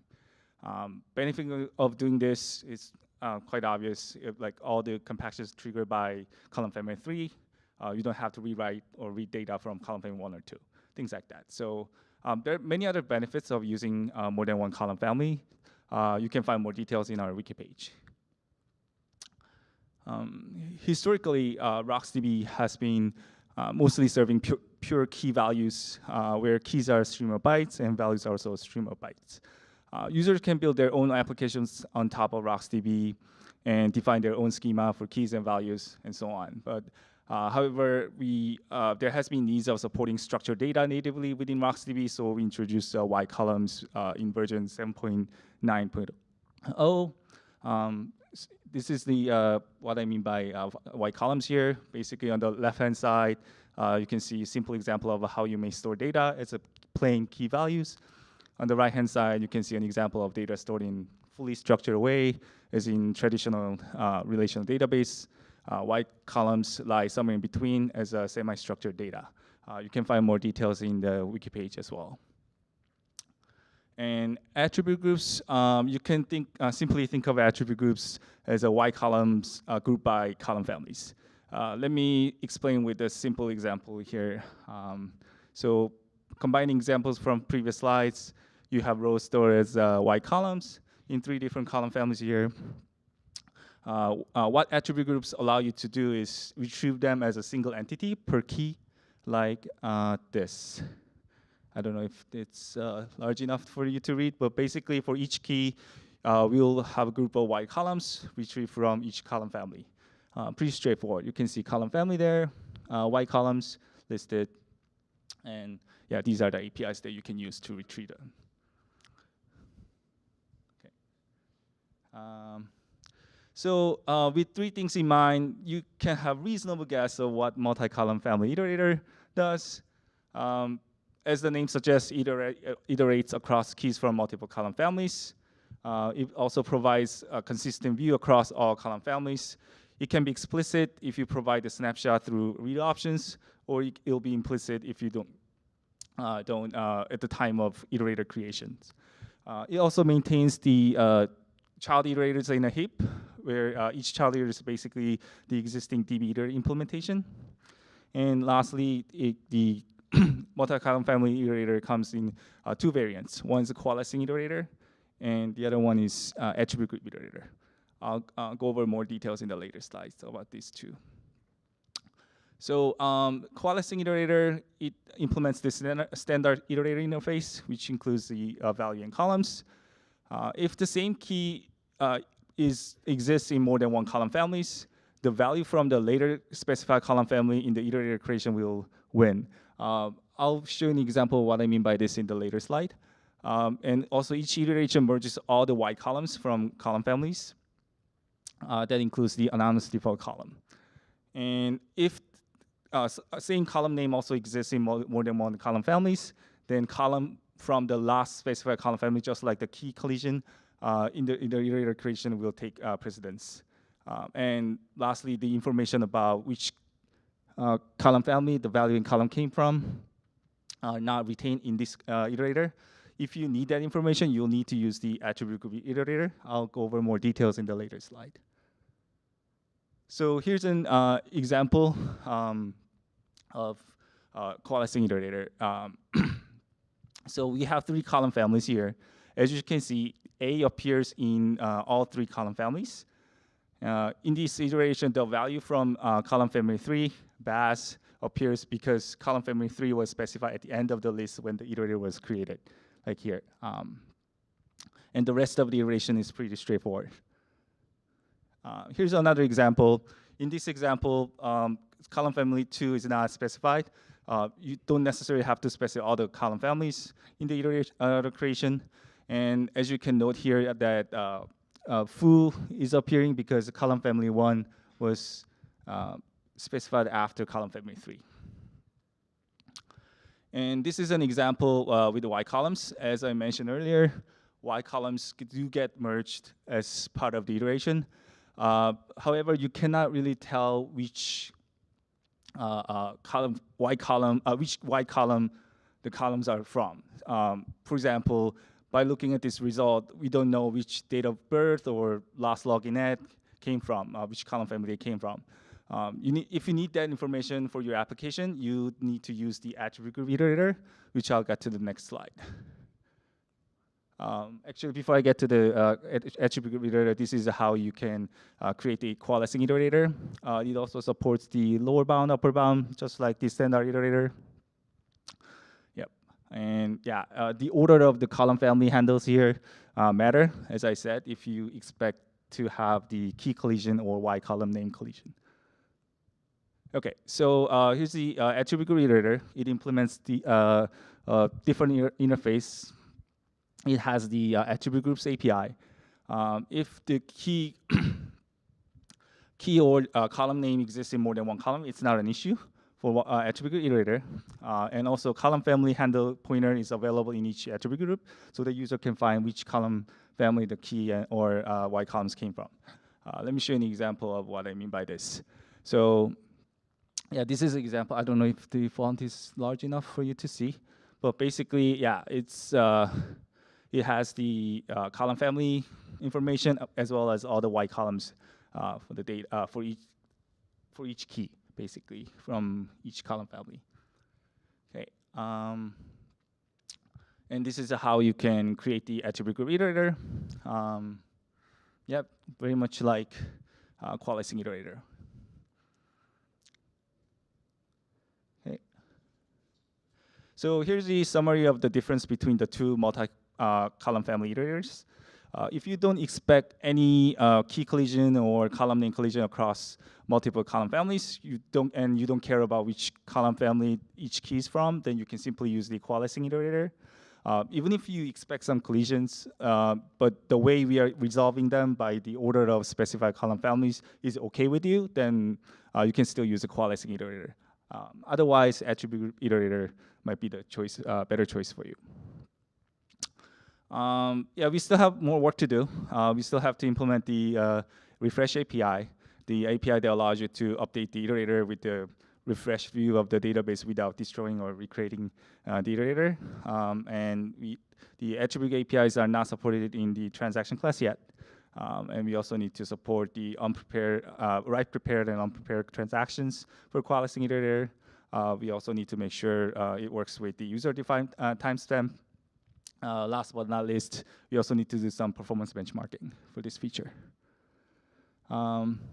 Yeah, so lastly, I'd like to thank Livy, Peter, and everyone in the team who helped design and implement this feature and the opportunity to talk about this feature in today's talk.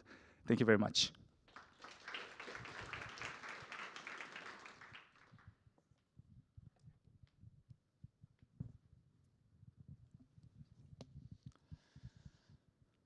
All right, I am Peter, who you just heard about. Yeah, thanks for the talk about multi-column family iterators, and I'm going to talk about multi-dimensional filtering. This is, I'll acknowledge you helping me, you on the team, helping me with some of this work, and Dhanabal being interface with some of the internal customers for some of this work and helping out. And other unnamed people, like this idea has kind of been around, it's come from multiple places, and I've just kind of done some work to formalize it and implement it and make it work. So let's start with a working example. And here I'm just listing keys. The values don't really matter for this this talk or this feature. Suppose that each key has 3 components to it, and we're going to call these components segments. Segment 1, segment 2, segment 3. Don't worry too much about the format of these keys. I've just presented them in a readable way. And you can see that they're ordered in kind of a standard order, as you would expect in RocksDB, so that you can do iteration and you can do range queries. And we have L0, L1, L2. This is like level 0 of our LSM tree. So all the L0 will be in one file. At least in this example, we can think of L0 as one file, L1 as one file, and L2 as one file. So how might we filter range queries? So suppose I have a range query, so like up top highlighted in blue, you know, I want everything that starts with 1, 2, 3, 4, 5, 6, 7, 8, and then the last component is within the range 9,000 to 9,900. And you can see I've highlighted down below some matching entries in blue. So ideally, we would only look into the L0 file, and we would only look into the L2 file, and the L1 file is not relevant. So ideally, we don't want to do a read from the L1 file, and a filter would ideally help us with that, where the filter in memory says L1 is not relevant to this query, so we don't need to go looking for matching entries in the L1 file. And I've kind of indicated that up top by crossing out L1. Ideally, a filter would help with this. In the second query below it, there's no matching entries in any file. And so ideally, a filter would tell us none of these files are relevant. And so I don't need to read from any of them. I can just consult a filter in memory. And we have a feature in RocksDB that many of you know about, I'm sure, called a prefix bloom filter. And so if we configure our prefix to be the concatenation of segment 1 with segment 2, then yeah, if you have a basic idea of a bloom filter, it's kind of like an approximation of a set. And so we have in memory an approximate representation of the set of segment 1, segment 2 combinations. And this allows us to say, okay, do I have a 1, 2, 3, 4, 5, 6, 7, 8 entry, any of the entries that start with that in this file? And in L1, we don't have that particular segment 1, segment 2 combination. The downside of this is that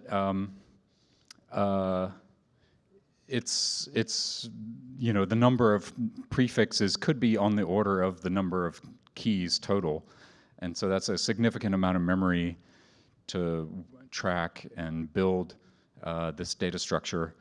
So it would be great if we could make smaller, smarter filters, at least for workloads where that makes sense. So what can we do? Well, prefix filter, there's certainly a place for prefix filters, but maybe there are other kinds of filters that we should be building and using.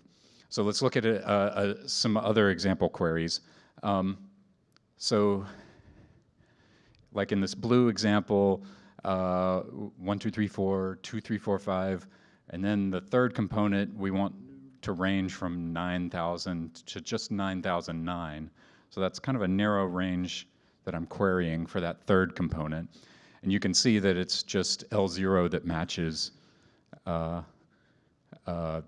range query here. The second one, I have a match in L0 and L1. The third one, I have a match in L0. And in this case, the prefix bloom filter doesn't help us very much because it's kind of too large a granularity. I need more information. And there's actually an interesting observation that can help us here, is that this third segment of the key, at least in this case, and in some cases in some of our internal workloads, and you might find in some of your workloads, this third segment of the key is actually time correlated.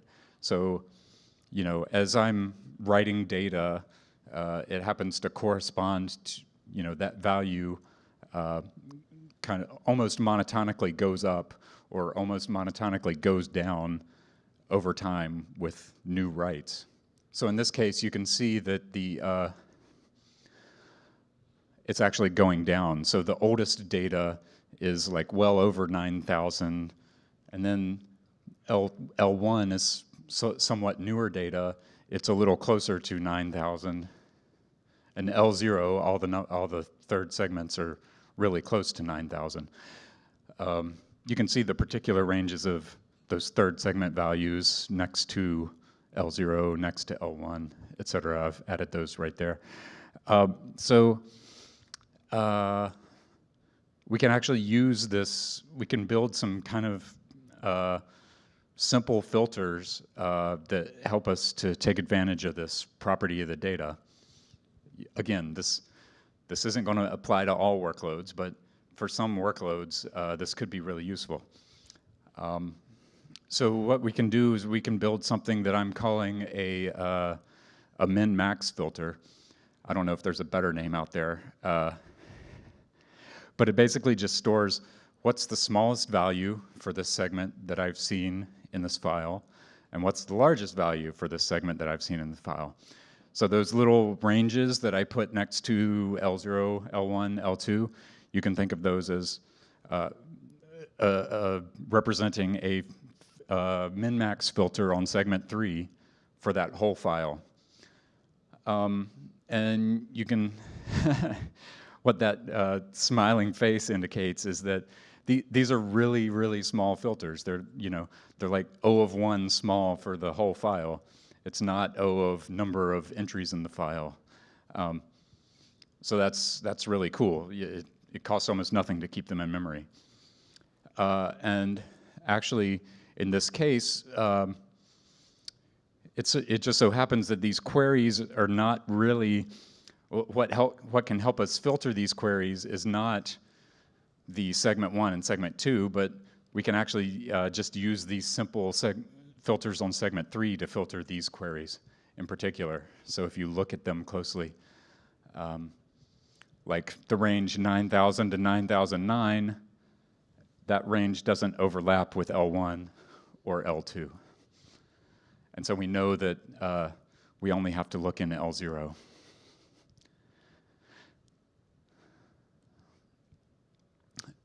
And so one reason we were motivated to work on this stuff, you might say, oh, okay, so maybe I'm occasionally reading some extra data. How big a deal is that? Especially if it's local flash, reads are almost free, right? Well, we're moving towards disaggregated storage, you may have heard. And in particular, we want to move as much data to hard disk as we can.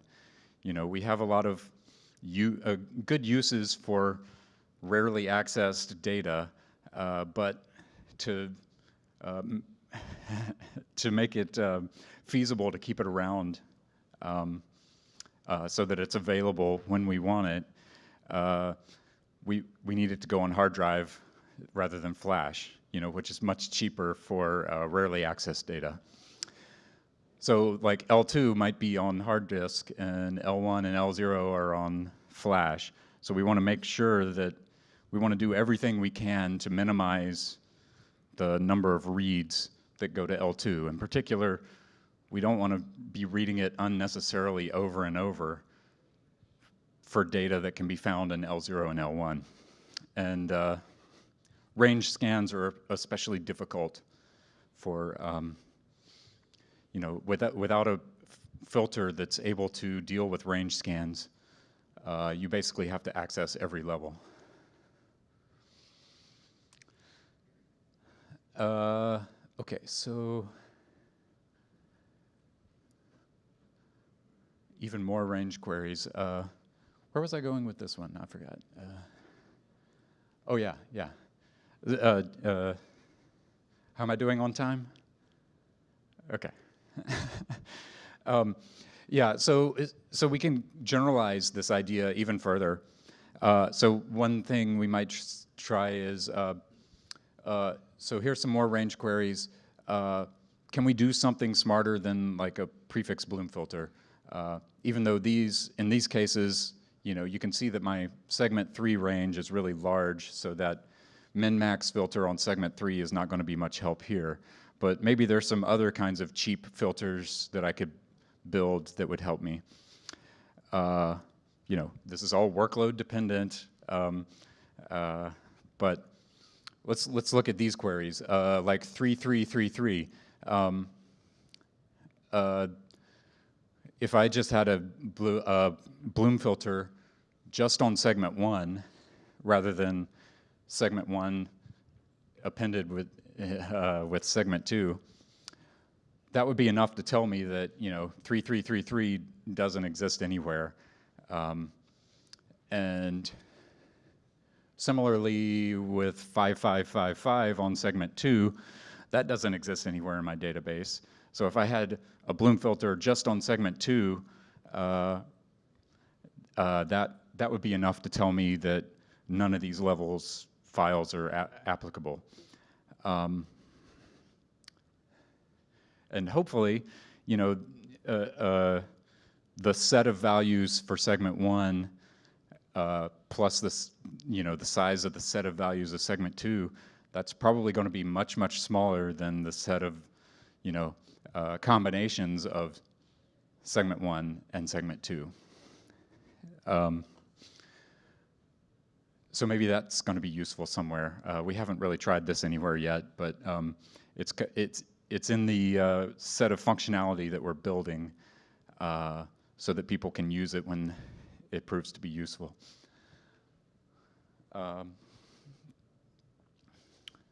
So one way to look at this is the existing filtering capabilities in RocksDB you can think of as single dimensional. So you have like the ordering of your key space, and you're basically just chopping that up in some ways and representing, okay, which portions of that chopped up key space exist in the database. And it's really single dimensional way of dealing with the data.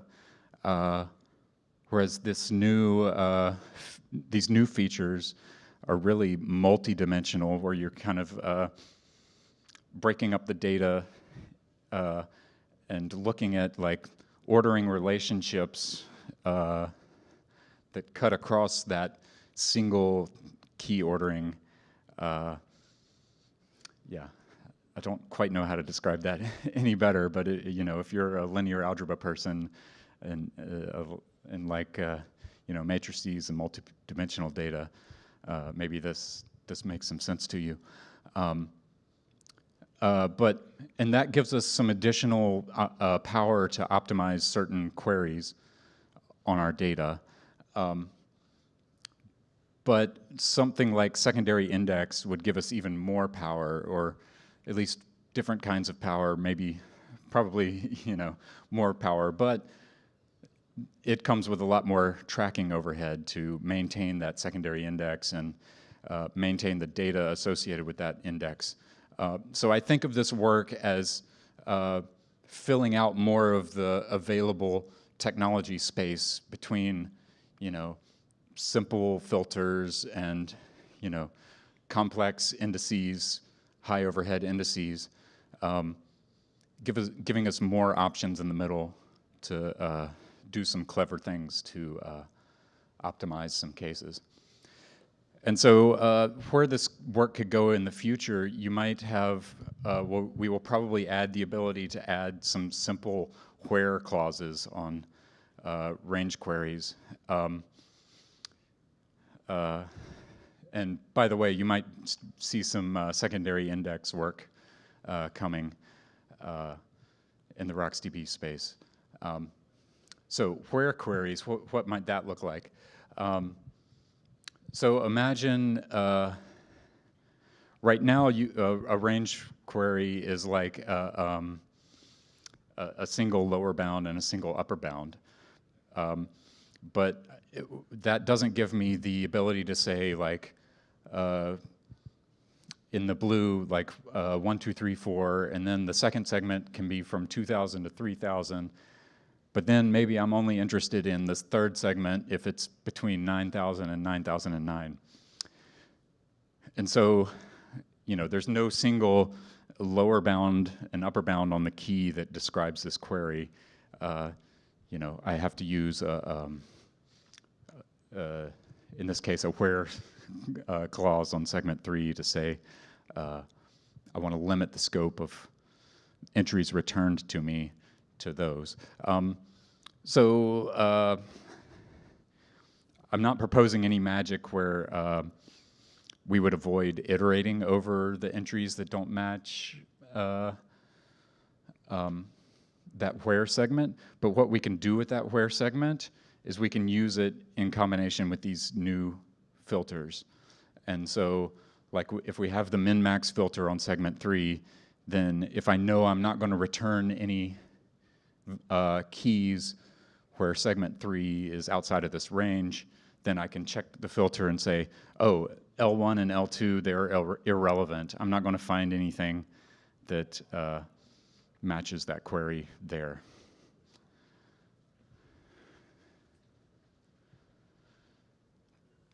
So hopefully that made a little bit of sense. In the APIs, you'll find it's currently in an experimental.h. So this is currently an experimental API, and it's in kind of a temporary state. It's not fully integrated into the RocksDB SST construction and query logic, but I'm working on that. But there is like this defined way of saying, here's how I'm going to break my key into segments, and what kinds of filters do I want over which key segments, and there's quite a bit of math behind when is it safe to use certain filters, and what properties have to be satisfied on the key segments extractor in order for those filters to work. But I've distilled that down to some pretty simple properties that have to be satisfied to make it easier on users. And it's currently in limited production use and showing some benefits. So the next steps, more integrated and production-ready API, better CPU efficiency, hopefully, and deprecate some of the older, less general APIs. And maybe we can explore some kind of auto-tuning, but I don't quite know what that's going to look like. Maybe Zhichao can help us. All right, thanks.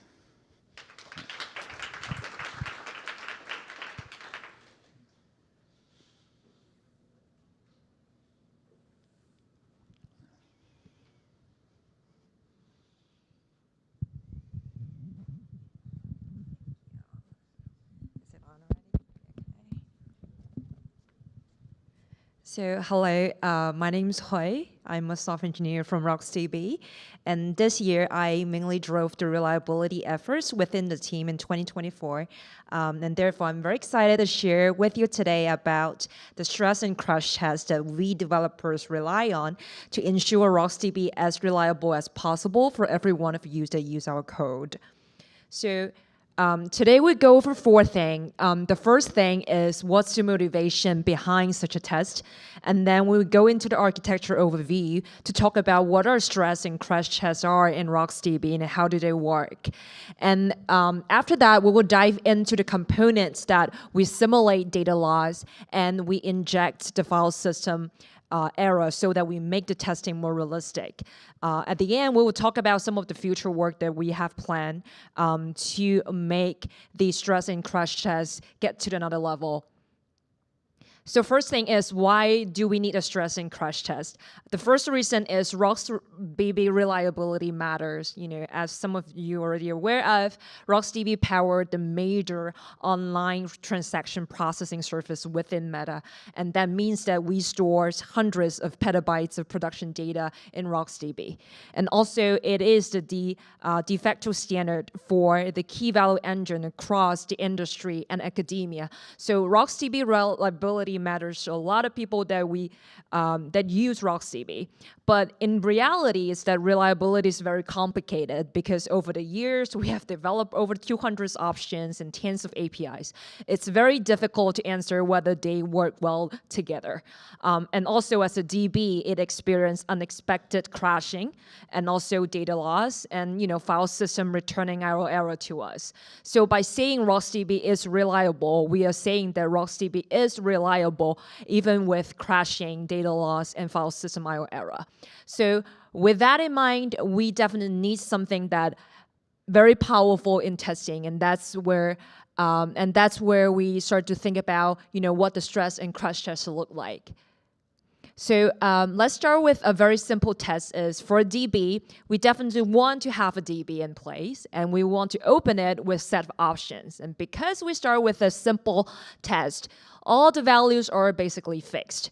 And then we will have something as a ground truth that keep track of what we have written to the DB, so that at the next read call, we know what to return. But this isn't a very interesting test because all the values are fixed. That means we could only test a certain combination of the option value that the user actually used. And also, the parameters we pass into the write and the read call are fixed. So that means that we only test very limited set of keys. And also, there are very limited set of API that we're testing here. The sequence of testing them aren't very interesting. It's always not in parallel. It's always put first and a get. And that's where the stress tests come into place. So stress tests essentially randomize the option values that we pass into the DB and the frequency to issue various API. So DB stress here is a C++ program that we actually run the DB with randomized value. Like for example, here is sometimes we test the manual word flush equal to true, sometimes we test it equal to false, and we do the same thing to every other option in here so that we explore a large set of combination of option value. And also, if you see the question mark I put in here before the API, that actually means that sometimes we test the put, sometimes we don't. Sometimes we test the get, sometimes we don't. Sometimes we test them in sequence, but sometimes we test in parallel. And also the key and values here are randomized too. So then we explore as much as possible the whole key space. And also we added a lot more interesting APIs in here that could make the bug surface in a DB if there's any. So, compact range, new iterator, and any more APIs that's interesting that in the public header. And in fact, in 2024 H1, we added 52 options and 10 APIs to the test that weren't tested before. And guess what? We found and fixed 10 major bugs that could have turned into a production issue. And let me give you an example here. So we found that compact range, which is a relatively popular and well-known API, but when it run with a combination of options in here, sometime it would end up moving more than one file from the non-L0 level to the L0, which in other words, resulting in an incorrectly stored L0 files.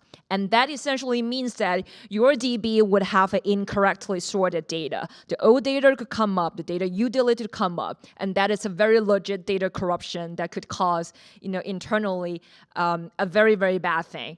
And the stress test is able to surface that issue very, very short after we added the relevant options into it. And think about a case where we don't have the stress test. The only way we figured it out is probably through the bugs causing obvious production impacts to the users, and the user come to us with a corrupted data and ask what could be wrong. And hopefully, maybe someone from our team look into all the codes, all the logs, all the options, and figure out maybe compact range wrong, but we don't really know what happened. The unit test passed. So that is actually a very difficult case for us to root cause. So we're glad that the stress test here helps us. So since we have stress tests, what would be a crash test? So crash test essentially loop terminate the stress test. So here we have the DB stress running, but we have a Python script on top of it. It's called DB crash test. Once every while, we will send a process queue signal to the DB stress and queue the whole program. And that in turn will crash the DB unexpectedly. And that in turn will stop all the interaction between the DB and the expected state. And after that, the crash test .py would run the DB stress again, which in turn resume the DB and wait until it recover. It would verify its state against expected state to make sure that the DB is recovered to acceptable state. And this actually is something that, actually after we verify it, it recovered well, we'll issue those APIs in a randomized function, as I mentioned in the DB stress part. So this is actually a loop continuously running internally using FB infrastructure. And in fact, a very standard way we run it is we crash the DB once every 2 minutes, and it will be nonstop going on. And since now we have something interesting to look at as we crash the DB, one question is, we want to ask is, can RocksDB handle data loss elegantly? And that means that if the user specify that they don't tolerate any data loss, then RocksDB should surface and should signal the user that we have experienced a data loss.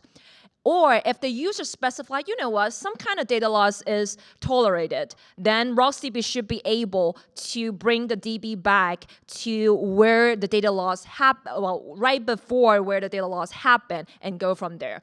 So that actually brings us to the third part of the talk, is how we simulate the data loss and inject the fault. So one scenario that is relatively straightforward and already naturally occur in a crash chat I just talked about is the mem table data loss when there's no wall. So what happened is, if you issue a put and if you don't use a write-ahead log, the mem table would be the only place that the data go to before it go to a durable layer in SSD. And because the mem table resides in the process memory, when we queue the process using the PQ, the process memory could actually lose its data, and we experience a data loss. So that's one type of data loss that already naturally occur in the crash test that we simulate. But there's another type of data loss that we're interested in.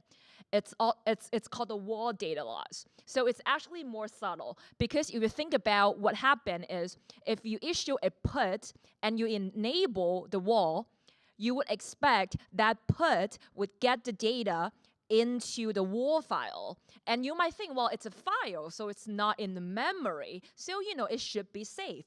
But in reality is that if you are on a certain mode in RocksDB called buffer IO mode, page cache could actually be activated here, which means that the file could actually be stored in a page cache, but not into the SSD layer yet. So, so page cache is part of the system memory that, although outside of process memory, but could also lose its data when there's a system crash. For example, when your computer power is lost or it had an event. So that is something that we're also curious about, because at the scale of Facebook or Meta, events like that could happen. And we do want to bring that into testing coverage. But you might wonder that, oh, but we only do the process crash. How are we going to simulate the system crash? And in fact, the way we do it is we actually think it the different way. Is instead of simulating an actual system crash, we're gonna secretly store the raw data into the process memory instead. So let me walk you through. So instead of calling the actual file system API, we call something that we override in the testing layer that actually store the data into a process memory, which is essentially just a string. So that so what happened is actually until you call sync call, that's required to make the data into a more durable layer, then with the testing framework, we'll start to push things down to the page cache. So if a process crash happened before the raw data got synced into the page cache, we can successfully make that raw data loss intentionally and see how RocksDB handle that. So that's the other way we include in our testing framework to cover the other type of data loss that we want to cover and we're interested in.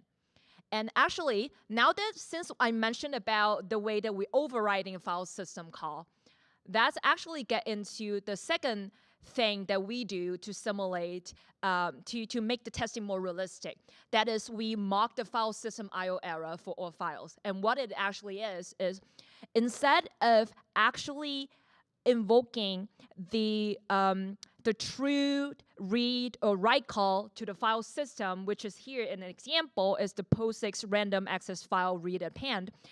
Before that, we could actually decide whether I want to inject a non-OK error and pretend that the file system has run into the issue, just like a lot of you has write the mock logic in the unit test.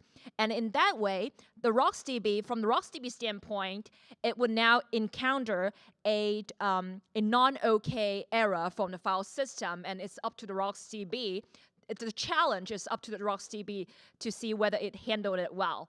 And guess what? In the 2024 H1, we expanded that mechanism to the files that we haven't covered before because they were non-trivial to cover in terms of making them into the test. So we covered the manifest, wall, and current files, and we added more IRO error types. So instead of just read and write, we also simulate the types, the error of type when you try to sync the file, when you try to rename the file, when you try to get the file size. So whatever API call that you want to call about a file, we mock an error and we throw an error and see what happened. And the thing is that we did found and fix another roughly 10 bugs that could turn into production issues. And we're glad that we're able to find it. We're glad that we decided to do it so that before the bugs even make a visible production impact, we're able to already fix it. So that's something that, one of the two things that we do in RocksDB as part of the reliability efforts. And here it comes to the last part of the presentation is, what do we want to do for the future? So the North Star goal for reliability, particularly for stress and crash tests, is that we want to achieve 0 production issues from the features tested. Because if there was an issue, we hope to surface it, catch it in a stress test, and fix it, before anyone complains from the production. And before we get there, there are a few steps we need to do. For one, we do want to have a mechanism that upon the DB open, we want to alert the users when they use a combination of options that are not tested by our stress test, and have a way to add those options to our stress test. Right now, it's more manually. I'm the one that copy paste all of them. But in the future, we do want to make it more automatically so that we are not just relying on each developer's awareness to do that, but it's the system enforcing them having to do that.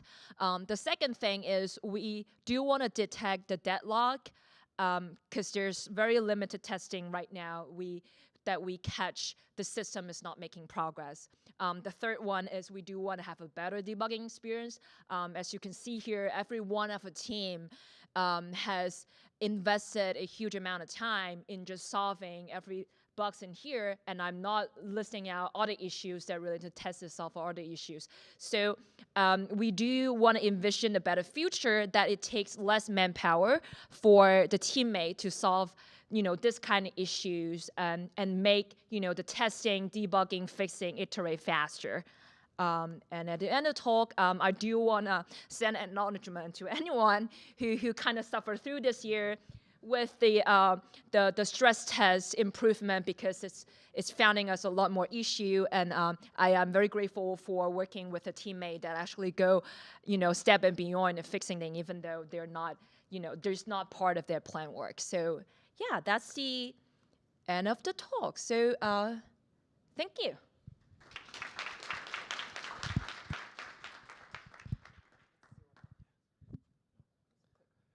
All right. Test.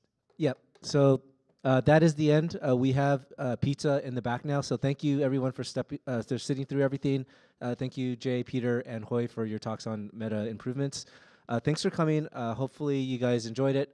Feel free to mingle. And we have the room till 8. And then enjoy the food, and we'll see you guys next year.